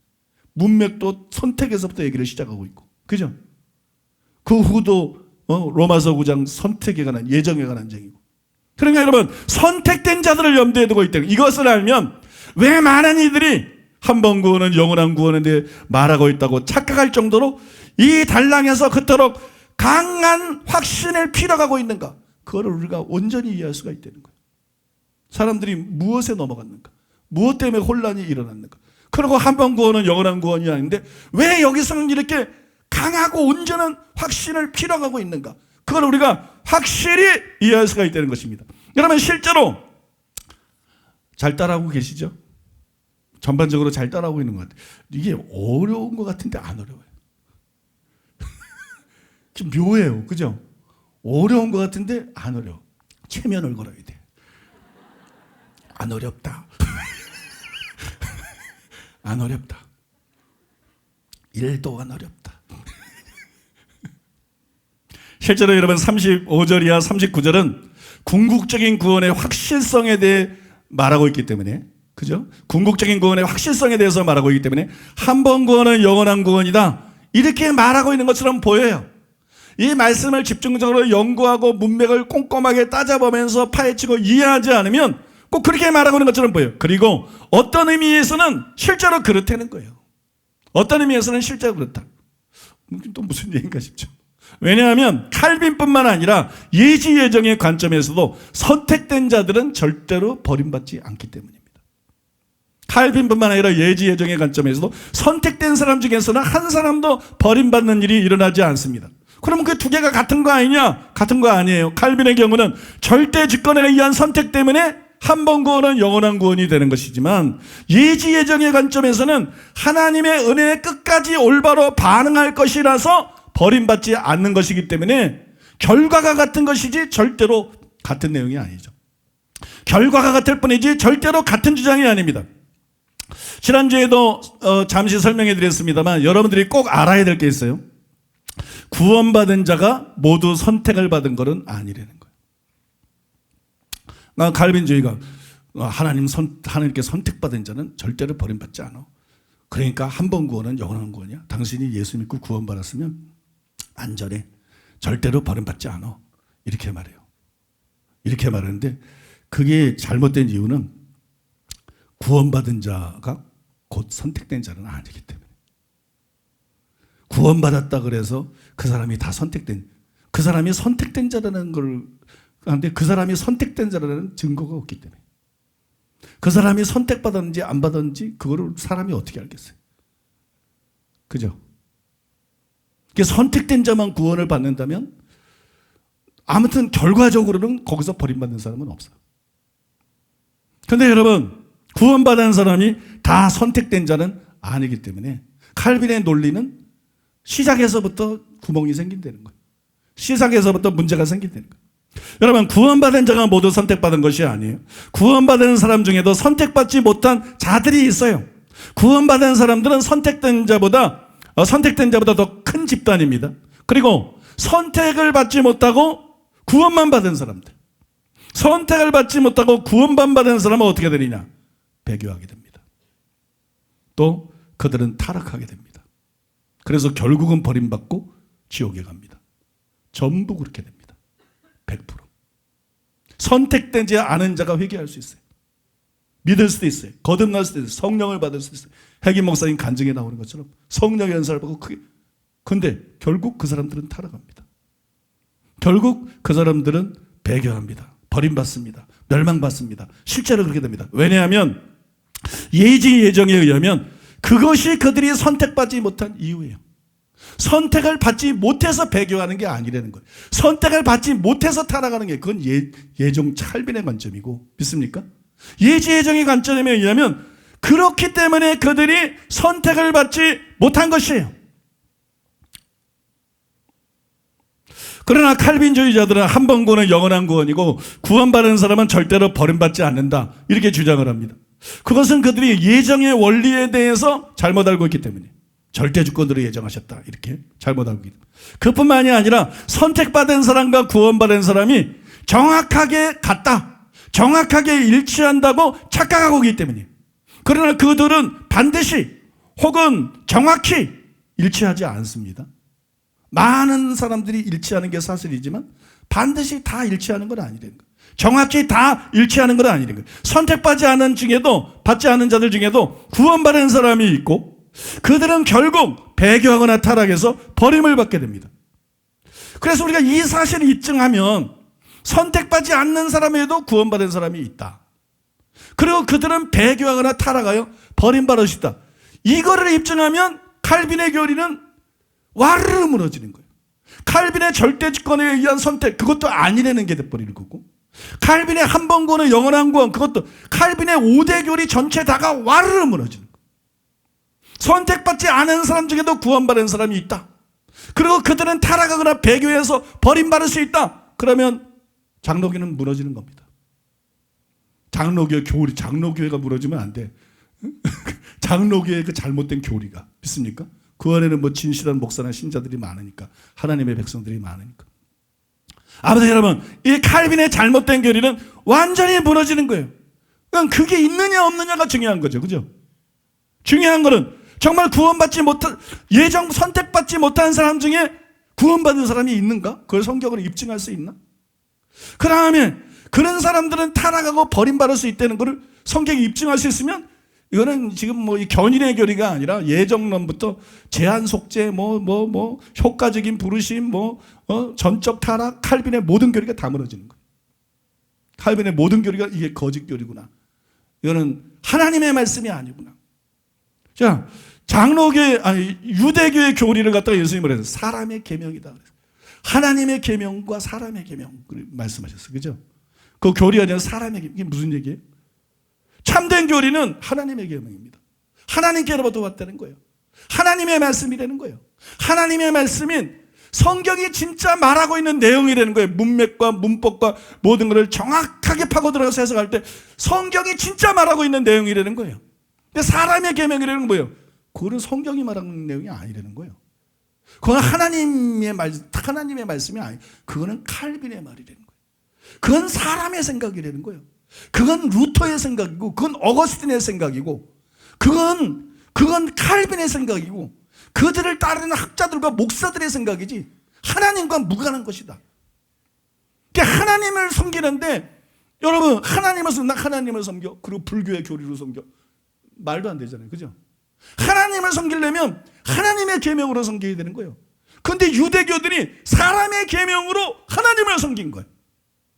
사람의 계명으로 하나님을 섬겼어요. 그러니까 예수님이 말씀한 거예요.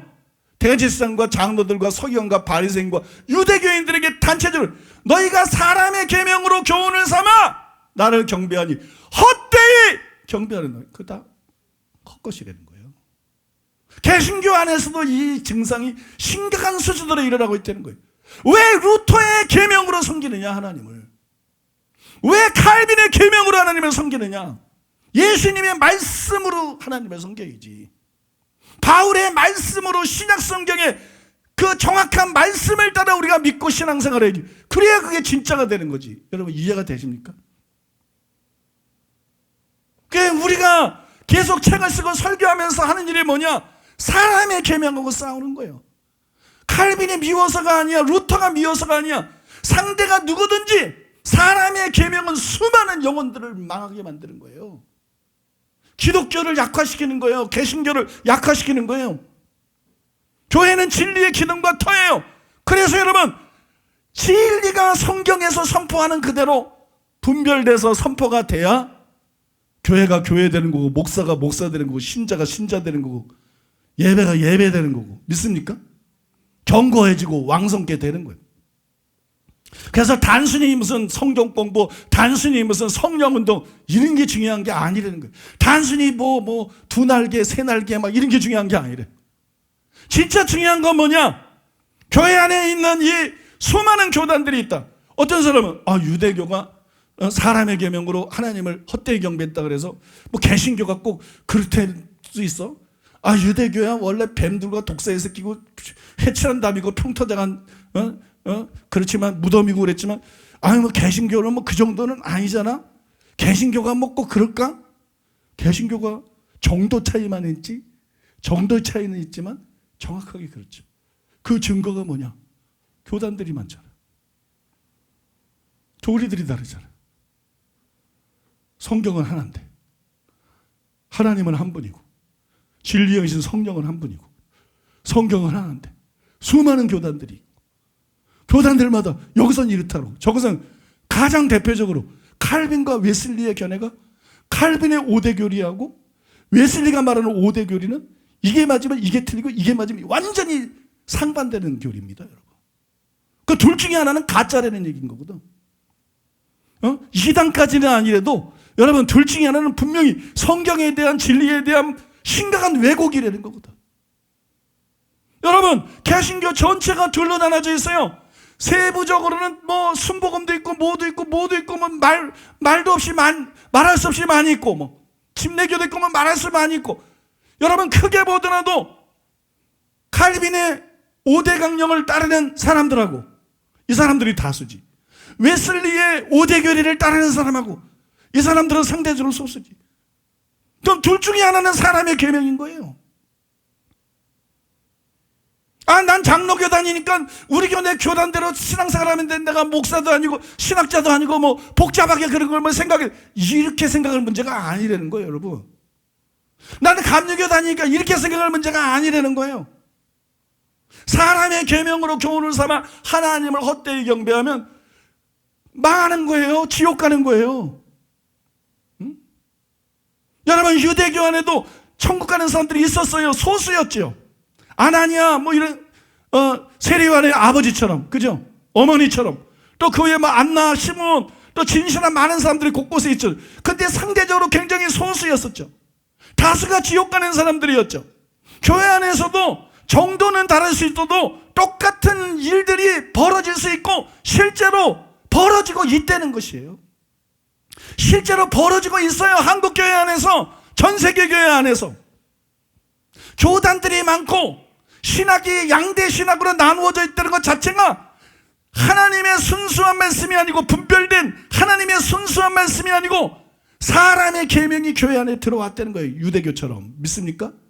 그러니 여러분, 목회자도 그렇고 신자도 그렇고 제일 중요한 게 뭐예요? 어떤 것이 하나님의 계명인가? 하나님의 말씀인가? 어떤 것이 사람의 계명인가? 사람의 주장이고 그냥 사람의 말인가? 그거를 정확하게 분별해서 사람의 계명을 걷어내고 하나님의 말씀대로 믿고 따라가야 되는 거예요. 신앙생활을 해야 되는 거예요. 믿습니까? 진리의 말씀을 옳게 분별하여 부끄러울 것이 없는 일꾼으로 인정된 자로 하나님 앞에 자신을 드리기를 힘써라. 하나님의 종들이 갖춰야 될 가장 중요한 자격이 바로 그것이라는 거예요. 바로 그거. 진리를 옳게 분별하는 거. 믿습니까? 그러니까 여러분, 우리가 지금 하는 이런 작업들이 그냥 한 영혼, 한 목사, 한 교회, 교단 이러면, 이 개신교와 여러분 지구 전체를 위해서 얼마나 이것이 중요한 작업, 이게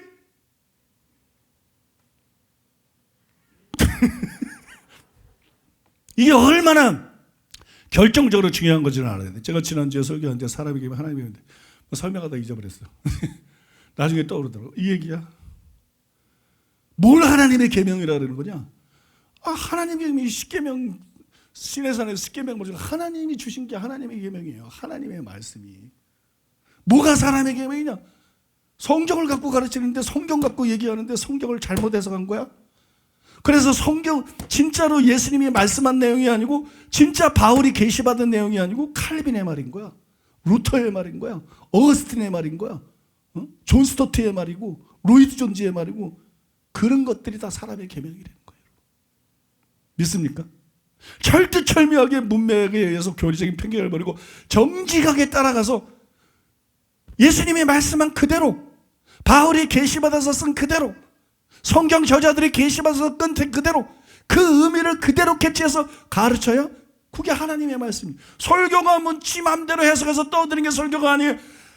성경의 의미가 뭔지를, 예수님의 말씀의 의미가 뭔지를, 바울이나 다른 사도들이 한 이 말씀의 의미가 뭔지를 풀어서 가르치고 어떻게 믿고 어떻게 살고 어떻게 적용해야지를 보여주는 게 진짜 설교인 것이지. 그래서 예수님이 거짓 선지자들을 삼가라. 그 거짓 선지자의 특징이 뭐냐? 좁은 문으로 들어가기를 힘쓰라. 멸망으로 인도하는 그 길이 넓어서 찾는 이가 많지만 좁은 문은 좁고 협착에 찾는 이가 적다. 그러면서 거짓 선지자들을 삼가라. 그래서 여러분 나중에 보면 알겠지만 이 거짓 선지자의 특징은 뭐냐?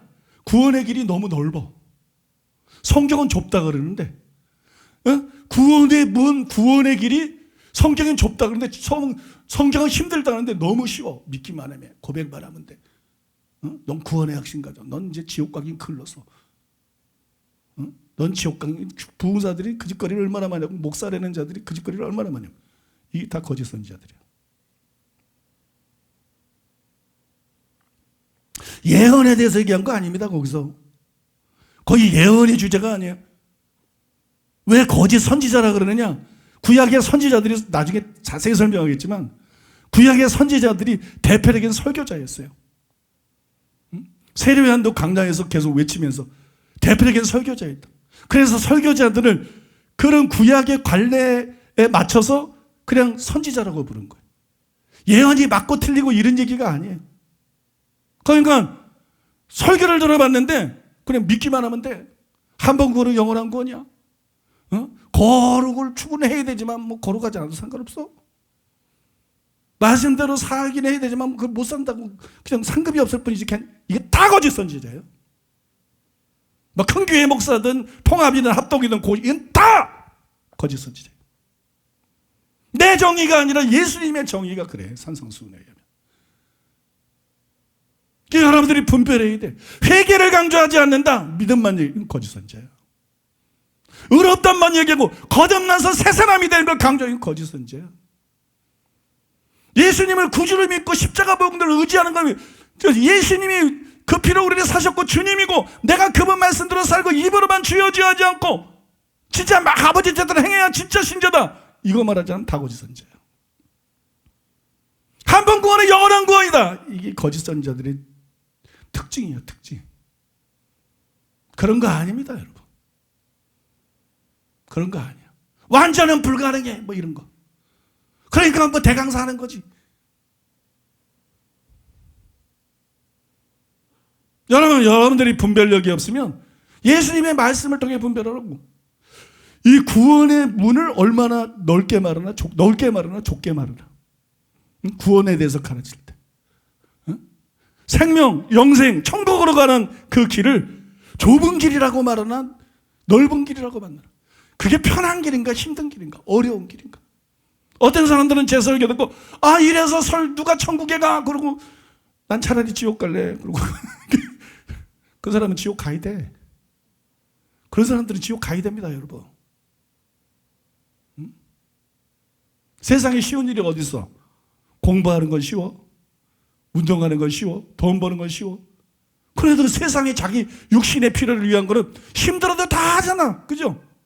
공부가 힘든 거 다 참고 하는 거 아니에요? 일도 다 평생 다 사람이 이렇게 살아가잖아. 근데 자기 영혼을 위해서는 힘들면 안 돼. 자기 영혼을 위해서는 그냥 편하기만 해야 돼. 그런 심보 가지면 지옥 가야지. 그렇게 무책임하고 그렇게 비이성적이면 그 지옥 가야지. 그게 무슨 희망이 있어 그런 사람들한테. 형제들아 우리가 어찌할꼬 이런 심정이 있어야 되는 거지. 내가 어떻게 해야 멸망을 피하고 심판을 피하고 지옥을 피할 수 있는지 가르쳐주면 내가 그대로 해가겠습니다. 이런 마음이 있어야지. 신앙생활은 진리를 몰라서 문제지. 열심히 신앙생활을 했는데도 가르친 적 없이 어떻게 깨닫겠느냐. 맨 루터식 칼빈ist 설교나 들어가지고 구원받은 적 착각했다가 목사 됐다 지옥 가고 선교사 됐다 지옥 가고 장로하다가 지옥 가고 이런 일이 부지기수라고 지금 이 상황 속에서 여러분 내가 어떻게 해야 되는가, 어떻게 믿어야 되나, 어떻게 해야 구원받나, 이 진리를 가르쳐주기만 하면 내가 그거를 목숨 걸고 따라갈 텐데 이게 바른 사람이지. 여러분 안 그렇습니까? 예수님도 말하잖아요. 쉬운 거 말하네. 사람들이 막 쫓아오니까 우리는 기뻐해. 사람 많이 오면 저도 기뻐합니다. 근데 사람들이 막 쫓아오니 우리는 기뻐해. 근데 예수님은 딱 뒤돌아 아무든지 나를 따라오라거든. 자기를 부인하고. 그건 누가복음 14장에 나오는 제자가 지어야 될 대가 있잖아요. 예수님은 이제 쉬운 길 말해. 예수님이 그렇게 말하면서 많은 사람이 떠나가도 예수님 눈 하나 깜빡 안 해요. 예수님은 그런 사람들을 구원하기 위해서 오신 것이 아니에요. 자신의 육신을 위해서는 불편함도 힘듦도 다 감당하면서 자신의 영혼을 위해서는 신앙만 고백하면 다 천국 가고 그런 거 아니고 회개해야 되고 제자가 지불해야 될 대가를 지불해야 되고 하나님의 말씀대로 순종해야 되고 죄와 싸워야 되고 그런 거면 나 안 믿어. 예수님도 그런 사람한테는 관심 없어요. 예수님 그런 사람을 위해서 구원하기 오신 거 아니에요. 여러분 예수님이 제자가 지불해야 될 대가를 말할 때마다 사람들 반하고 아무 상관없습니다. 사람들 말하는 거 아무 상관없이 얘기합니다. 부자 청년 돈도 많아요. 떠나가도 예수님 베드로 신방 안 보냅니다. 요한 신방 안 보내. 저 사람 부자인데 11조만 해도 얼마냐. 안 보냅니다. 왜? 희망이 없는 거예요. 세상에나 관심 있고 자기 영혼에 대해서 그 정도의 관심도 없고 대가 지불할 마음이 없다면 하나님은 우리를 구원하기 위해서 독생자를 보내주시고 예수님을 자기의 살과 피를 찢는 흘리는 그런 대가를 지불하셨는데 우리는 회개할 마음도 없다. 우리는 제자가 지불해야 될 대가를 지불할 마음도 없다. 우리는 예수님을 주님으로 믿고 따를 마음도 없다. 지옥 가야죠. 지옥 가야 됩니다. 무슨 목사가 저렇게 말해. 여러분 예수님도 다 천국 데려가려고 그런 거 아니에요. 다 데려가고 싶지 예수님이. 근데 그럴 수 없다는 걸 아시는 거예요. 나도 마찬가지예요. 모든 사람이 다 천국 데려가고 싶지. 난 그럴 수 없다는 걸 아는 거예요. 그래서 나는 그런 거로 별로 시험 안 들어요. 어차피 여러분 올바른 진리를 선포하고 신앙생활은 자기가 하는 겁니다. 믿습니까? 짐승입니까? 그 뒤에 막대기 때려서 되게? 지가 오고 싶어야지, 지가 기도하고 싶어야지, 지가 말씀대로 살고 싶어야지, 그죠? 지가 사랑하기로 결단해야지. 오늘 내가 은혜스러운 얘기를 안 한다 그랬는데 또 3,000%를 받았어요. 어떤 사람 이것도 은혜스러운 얘기, 이런 게 은혜스러운 거예요. 그냥 귀에 듣기에만 달콤한 게 아니라 이런 게 영혼에게 꿀이고 양약이고, 믿습니까? 아 이제 이거 큰일 났다. 큰일 났는데, 아이 주여 어쩌나 어쩌나 어쩌면 좋나.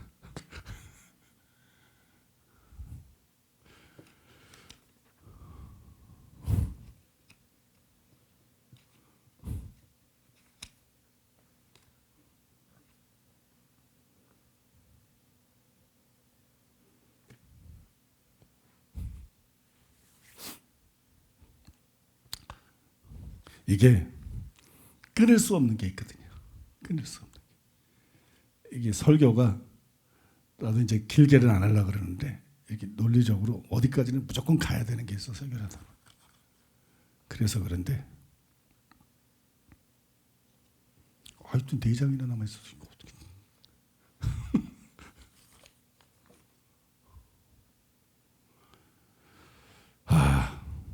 그래서 선택받지 않은 자에도 구원받은 사람이 있고, 그들은 결국 배교하거나 타락하여 버림받게 된다.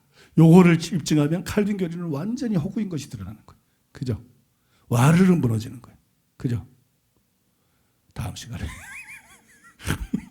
제가 그거하고 이거 끝까지 하려고 그러는데 오늘 절대로 딴 얘기를 하면 안 되는 날이었는데 제가 두 번 딴 데로 갔어. 메시지가 막 그런 감동이, 조금 전에 거하고 아까고 2번 딴 데로 갔어. 시간이 넘어갔어요.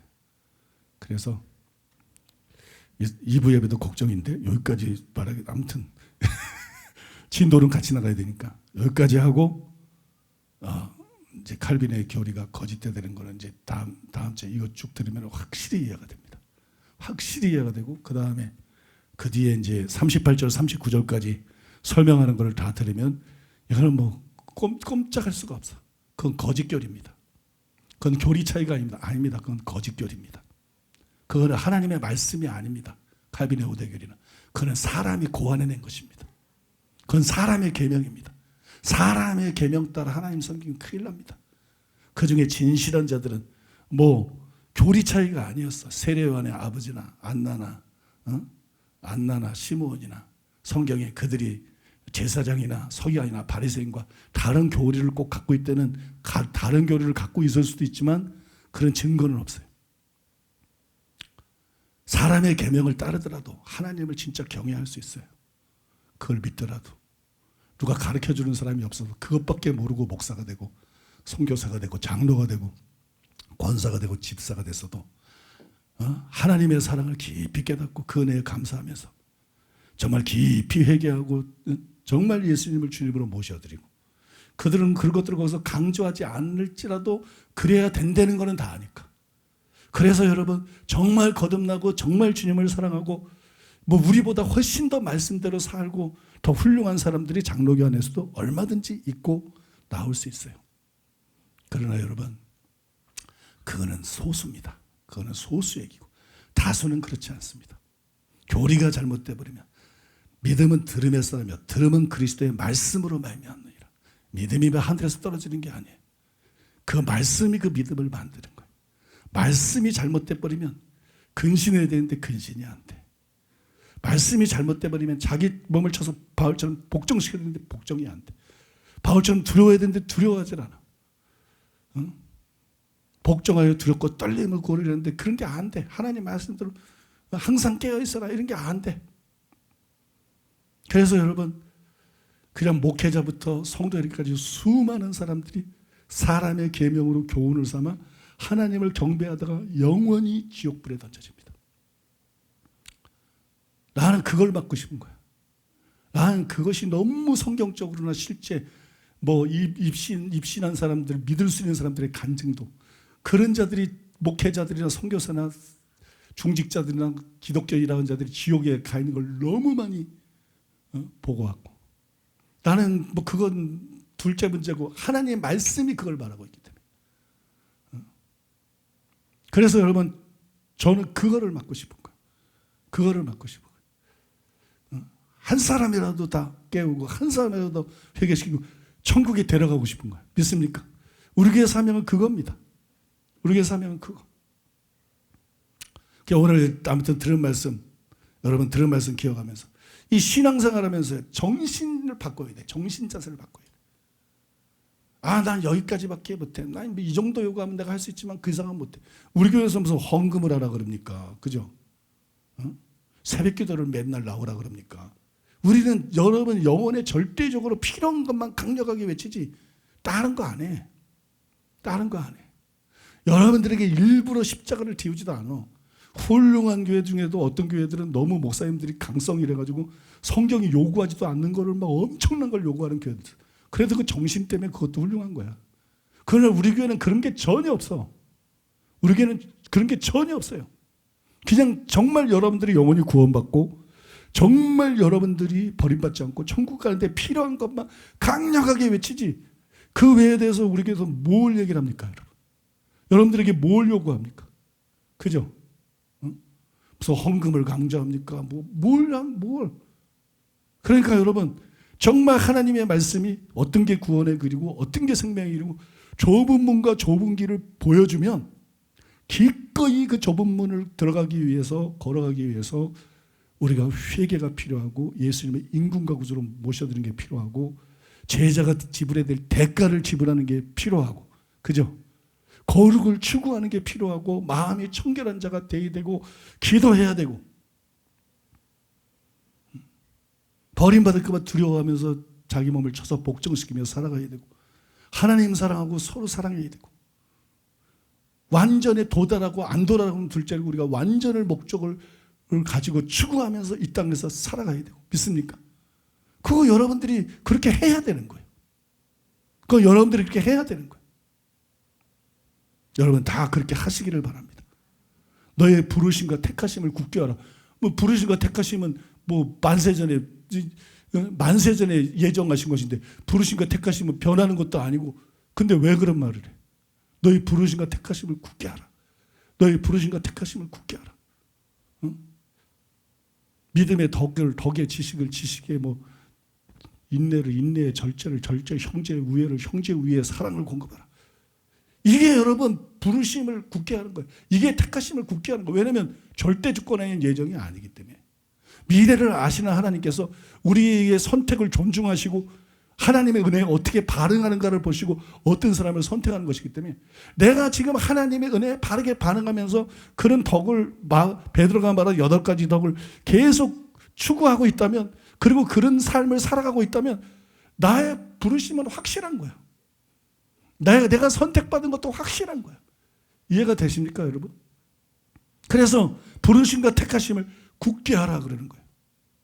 하나님의 선택이 여러분의 운명을 막 바꾸는 게 아니고, 결국 여러분이 어떻게 하나님 은혜에 반응하고 선택하느냐에 따라서 하나님이 여러분을 선택할 수도 있고 선택을 못할 수도 있게 되는 거예요. 그래서 여러분 중요한 거는 하나님의 선택이 아니라 우리들의 선택이에요. 스스로의 선택이에요. 그러니까 성경이 구원을 위해서 요구하는 모든 것에 대해서 우리는 마땅히 그렇게 살고 신앙생활하다 천국 가겠습니다, 이래야 되지. 뭐가 그렇게 어려워? 이것도 마귀가 주는 속임수야. 지옥 끌고 가기 위해서. 편하게 하기 위해서가 아니라 여러분 지옥 끌고 가기 위해서 마귀가 하는 속임수니까 절대로 그런 말에 넘어가지 마시고 마음을 완전히 새롭게 하시라는 거예요. 아니, 저 영원한 지옥불에서 영원히 뒹굴 수밖에 없는 저 지옥불에서 건져내줘가지고 천국 저 해외여행을 뭐 어디랑 비교할 수 있어? 저 아름다운 천국에서 하나님의 자녀로 하나님의 아들을 상속받아 영원히 살 수 있게 해주겠다는데 내가 뭔들 못하겠어. 내가 뭘 요구하도 못하겠어. 죄지라고 요구하는 것도 아니고 나쁜 짓 요구하는 것도 아니고, 그죠? 신천지 것처럼 거짓말을 하는 것도 아니고, 그건 마귀 자식들이니까. 여러분 회개하고 하나님 말씀대로 살고 서로 사랑하고, 그죠? 거룩하고. 근데 왜 그걸 못 하겠다는 마음이 없어요? 그러면 안 됩니다. 나는 하나님 말씀이 보여주는 대로 반드시 따르고 그렇게 신앙생활로 살다가 반드시 잃어버린 자가 되지 않고 천국에 가리라. 저 무서운 지옥이 아니라 저 아름다운 천국이 반드시 내 인생의 종착역이 되게 하리라. 그런 각오와 결단으로, 단호한 각오와 결단을 가지고 신앙생활하는 여러분 되시기를 예수님의 이름으로 축복합니다.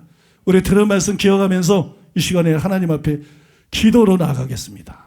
자신의 영혼을 위해서도 기도하고, 자녀들의 영혼을 위해서도 기도하고, 가족들을 위해서도 기도하고, 친지를 위해서도 기도하고, 한국교회를 위해서도 기도하고, 목회자들을 위해서 기도하고, 신자들을 위해서 기도하고, 이 시대의 교회들을 위해서 기도하고, 아프리카도 위해서 기도하고, 저 미국이나 캐나다나 열방의 교회들이 다 깨어나고 살아나도록, 그래서 수많은 영혼들이 함께 저 좋은 천국에 갈 수 있도록 우리 기도하겠습니다. 다 같이 기도하겠습니다.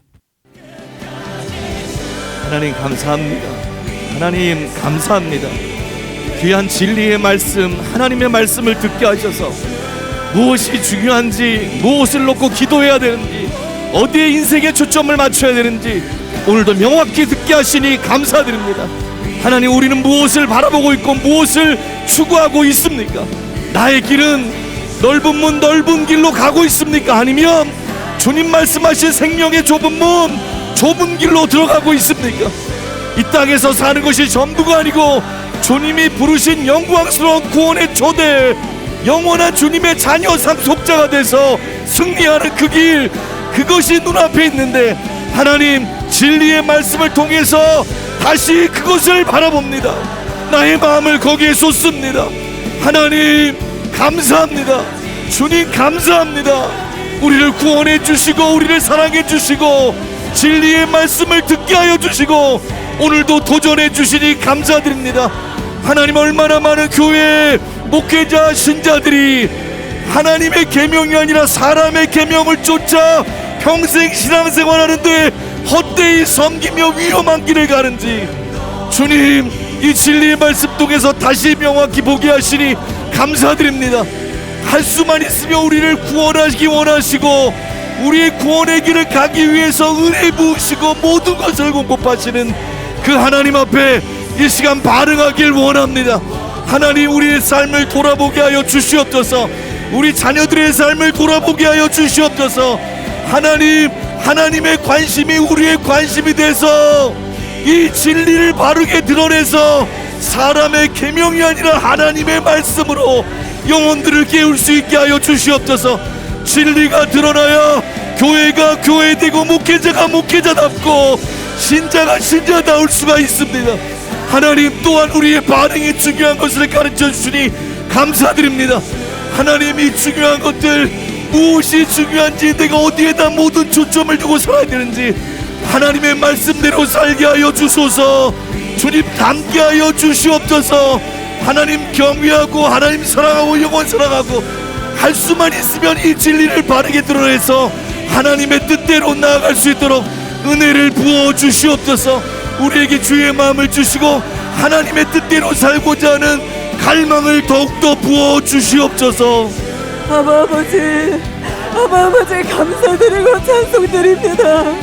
하나님, 육신의 소욕대로 살기를 원하고 넓은 길로 가기를 원하는 하나님, 죄 있는 우리들을 부르시고 택하셔서 하나님, 우리에게 이 진리의 말씀을 듣게 하시는 아버지, 생명의 말씀으로 우리를 새롭게 하시는 아버지, 아버지께 어떠한 감사와 찬양으로 예드려야 할지 하나님, 우리가 하나님의 말씀 앞에 바르게 반응하며 아버지께서 우리에게 원하시는 하나님, 이 땅에서의 모든 삶이 아버지 모든 순간 바른 선택과 바른 반응을 하며 하나님이 우리를 인도하시는 아버지의 좁은 길, 아버지 어떠한 고난이 있을지라도 어떠한 환난과 핍박이 우리 앞에 놓일지라도 하나님께서 우리를 구원하기를 원하시는 그 길로만 하나님 기뻐하며 갈 수 있는 그 은혜를 아버지 우리에게 부어주시옵소서.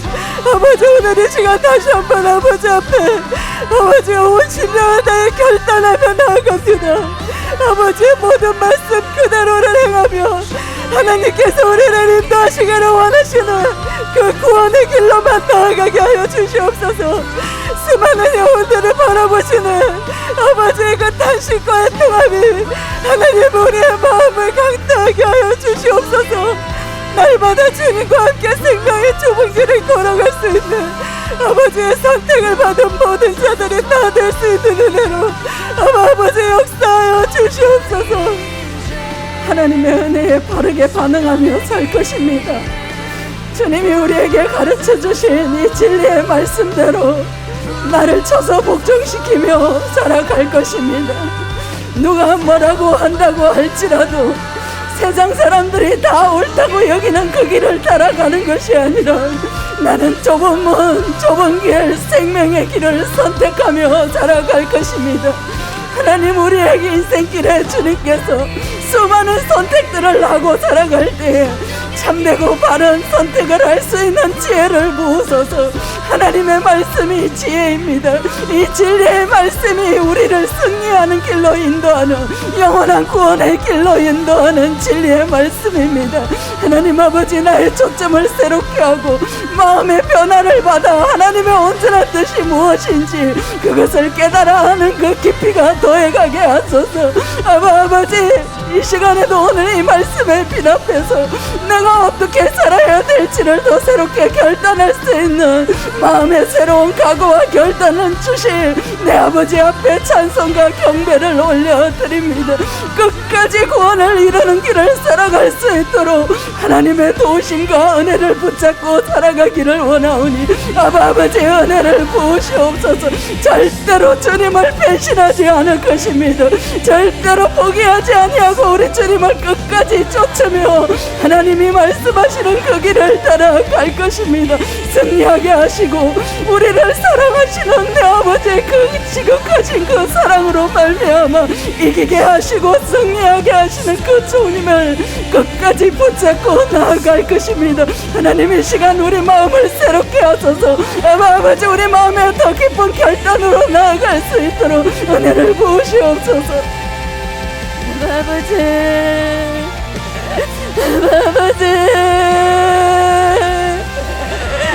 아버지 결코 영혼을 포기할 수 없으신 아버지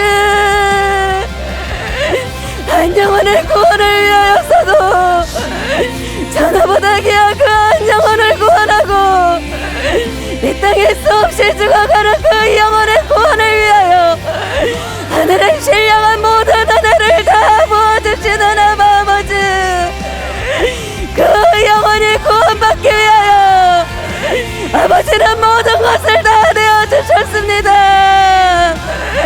아낌없는 그 은혜를 하늘의 신령한 은혜들을 다 부어주셨습니다. 아버지 감사와 찬송과 영광을 받으시옵소서. 우리가 그 순전한 진리의 말씀을 듣고 아버지를 인간과 구주로 모셔드리며 하나님 우리의 삶의 모든 것이 아버지의 말씀대로 뜻대로 순종하며 갈 수 있도록 아버지의 진정한 의결을 하게 하시고 아버지 결단하며 좁은 길을 갈 수 있도록 생명의 좁은 길을 갈 수 있는 은혜를 아버지 이 시간 우리 모두에게 부어주시옵소서. 새 마음과 새 영을 부으시옵소서. 아버지 하늘의 문을 여시고 주의 성령으로 임하시옵소서. 우리에게 이 진리의 말씀이 우리의 심령을 강타하게 하시고 아버지의 마음을 우리에게 부으시며 아버지 우리 안에 있는 모든 헛된 것들이 깨어지게 하여 주시옵소서. 나를 먼저 변화시켜 주시옵소서. 우리가 먼저 깨질 수 있는 은혜를 구하오니 아버지 은혜 위에 은혜로 역사하여 주시옵소서. 우리는 주님을 바라봅니다. 나의 죽은 대신 주님만 의지하며 달려갈 것입니다. 끝까지 구원을 이루며 갈 수 있도록 넉넉히 이기게 하시는 내 아버지 믿음으로 충만케 하여 주시옵소서. 주의 성령으로 우리를 강권하여 주시옵소서. 아버지 진리의 말씀으로 우리를 새롭게 하여 주시옵소서. 하나님, 오늘 우리에게 주신 이 모든 말씀들을 통하여서 하나님, 내 안에 남아있는 모든 사람의 계명의 잔재들이 완전히 다 무너지게 하여 주시옵소서. 하나님, 한국교회 가운데 아버지 수많은 영혼들의 심령이 잠식해 있는 이 사람의 모든 계명들이 하나님을 헛되이 경배하게 만드는, 아버지와 자기의 방식대로 하나님을 만들고 하나님을 섬기고 예배하게 만드는 하나님, 이 모든 사람의 계명들이 다 무너지도록 아버지 역사하고 계신 하나님, 하나님의 은혜를 힘입어 하나님, 우리가 참되게 진리 안에서 아버지의 말씀 그대로를 받으며 하나님을 참되게 예배하는, 아버지를 진정으로 경배하는 자들로 이 땅에서 살아가게 하여 주시옵소서. 아버지, 반드시 참된 구원의 길을 걸어가는 우리 되게 하소서. 아버지, 수많은 영혼들을 구원의 길로 이끌 수 있는 아버지의 자녀들이 다 되게 하여 주시옵소서. 이 땅에 참된 기독교가 아버지여 반드시 종교의 개혁이 일어나 아버지여 잘못된 갈비는 모든 교리들이, 사람의 계명들이 교회에서 완전히 무너질 수 있도록 아버지 역사하여 주시옵소서. 모든 사람이 진리를 알고 구원에 이르기를 원하시는 아버지, 이 말씀이 새롭게 퍼져나갈 수 있도록 우리를 새롭게 하시고 말씀 앞에 더욱더 빛 가운데 걸어갈 수 있도록 하나님 역사하여 주시옵소서. 우리 속에도 남아있는 사람의 교리의 잔재들이 완전히 소멸되게 하여 주시옵소서. 여호와를 경외함으로 말씀을 더욱더 사랑하고 그 말씀대로 살아갈 수 있는 모든 영혼들이 될 수 있도록 하나님의 그 목적과 뜻이 이루어질 수 있도록 아버지의 은혜를 베풀어 주시옵소서. 하나님을 헛되이 경배하며 하나님의 마음을 아프게 했던 하나님, 믿는 모든 자들의 죄악을 용서하시고 날마다 말씀의 거울 앞에 우리를 비춰보며 회개하며 믿음의 온전한 믿음에 이룰 수 있도록 아버지의 은혜를 베풀어 주시옵소서. 한국교회를 새롭게 하게 하시고 세계 열방의 수많은 믿는 자들을 새롭게 하게 하시고 영을 깨우시고 진리의 말씀으로 새롭게 분별하여 아버지 자기의 영혼을 지켜 나갈 수 있는 수많은 영혼들 될 수 있도록 교회를 깨우시고 변화시켜 주시옵소서. 감사드립니다. 이 모든 말씀 우리 주 예수 그리스도 이름으로 기도드립니다. 아멘. 이제 담임 목사님 나오셔서 드려진 예물 위에 축복해 주시고 축도로 주일 예배를 마치겠습니다.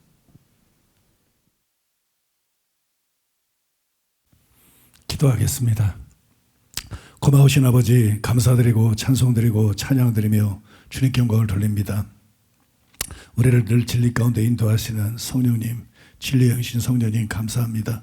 우리를 생명의 길, 좁은 문으로만 인도하시는 아버지 감사드리고 찬송드리고 찬양드리며 주님께 영광 돌립니다. 아버지, 우리가 오늘 들은 말씀을 그대로 깨닫고 또 그 말씀대로 살아갈 수 있도록 주의 성령을 물붓듯 부어 주시옵소서. 주의 성령을 물붓듯 부어 주시옵소서. 성령 충만하게 하여 주시옵소서. 강가오니 성령을 부어 주시옵소서. 아버지, 오늘도 하나님 은혜에 감사해서 하나님 앞에 예물을 드렸습니다. 주일헌금 11조 감사헌금 각종 예물을 주 앞에 올려드렸습니다. 주님 영광 받으시고 높임 받아 주시옵소서. 정성껏 예배를 드린 성도들 예수님의 이름으로 축복합니다. 재물을 능력을 양손에 부어 주시옵소서. 재물을 능력이 하늘로부터 성도들에게 지금 임하게 하여 주시옵소서. 심은 대로 풍성하게 거두게 하여 주시옵소서. 아브라함에게 부어주셨던 큰 복을 부어 주시옵소서. 복의 근원되는 사명 감당할 수 있게 하여 주시옵소서. 모두가 복의 근원들 되게 하여 주시옵소서. 살아가는 성도들 영혼이 잘되고 범사가 잘되고 강건하게 하시고 아버지의 손대는 모든 일마다 형통하고 번영하고 창대케 되게 하여 주시옵소서. 아버지여, 병든 자들을 고쳐 주시옵소서. 주의 권세와 능력으로 고쳐 주시옵소서. 머리끝부터 발끝까지 모든 고통은 떠나 갈지어다. 모든 질병의 증상은 소멸될지어다. 모든 질병은 소멸될지어다. 주님, 주의 권세와 능력으로 고쳐 주시옵소서. 전능하신 하나님 만져 주시옵소서. 전능하신 하나님 고쳐 주시옵소서. 예수님의 이름으로 치유될지어다. 예수님의 이름으로 치유될지어다. 예수님의 이름으로 치유될지어다. 머리끝부터 발끝까지 예수 이름으로 치유될지어다. 악하고 더러운 영들은 예수 이름으로 손때가 물러갈지어다. 속이는 영들도 예수 이름으로 손떠가 물러 갈지어다. 예수 이름으로 모든 영적인 억압이나 눌림에서 예수 이름으로 자유케 될지어다. 예수 이름으로 자유케 될지어다. 주여 주의 성령을 부어 주시옵소서. 주여 주의 은혜를 부어 주시옵소서. 말씀대로 살 수 있는 힘을 주시옵소서. 아버지 하나님을 뜨겁게 사랑하게 해 주시옵소서. 서로 사랑하게 해 주시옵소서. 이웃을 사랑하게 해 주시옵소서. 악한 자를 대적하지 않게 하시고 아버지 원수도 사랑하고 핍박자를 위해 기도하는 우리들 되게 하여 주시옵소서. 주님, 사랑하는 성도들, 또한 코로나19가 너무나 극성스럽습니다. 사랑하는 모든 성도들, 가족들, 예수님의 피를 뿌리고 바르고 덮습니다. 예수님의 피를 뿌리고 바르고 덮습니다. 아버지 보호하여 주시옵소서. 아버지 보호하여 주시옵소서. 접종을 받을 때에도 후유증 나타나지 않게 하시고 주님 보호하여 주시옵소서. 주님 지켜 주시옵소서. 혹임이 감염된 사람이 있으면 고쳐 주시옵소서. 아버지 후유증 없이 깨끗이 낫게 하여 주시옵소서. 후유증 없이 예수 이름으로 깨끗이 치유될지어다. 후유증 없이 예수 이름으로 깨끗이 치유될지어다. 주님 전체 성도들 지켜주시고 보호하여 주시옵소서. 주님 역사하여 주시옵소서. 예수님의 이름으로 축복하며 기도하옵나이다. 아멘. 지금은 우리 주 예수 그리스도의 은혜와 하나님 아버지의 사랑과 성령님의 교통하심이 거룩한 줄바에서 주님을 예배하고 돌아가는 살아가는 성도들의 심령 위에 가족과 자녀와 사업 위에 몸된 교회와 서울시민과 북녘 땅에 굶주린 동포들이 이스라엘과 아프리카와 열방들 위에 이제로부터 영원토록 함께 있을지어다. 아멘.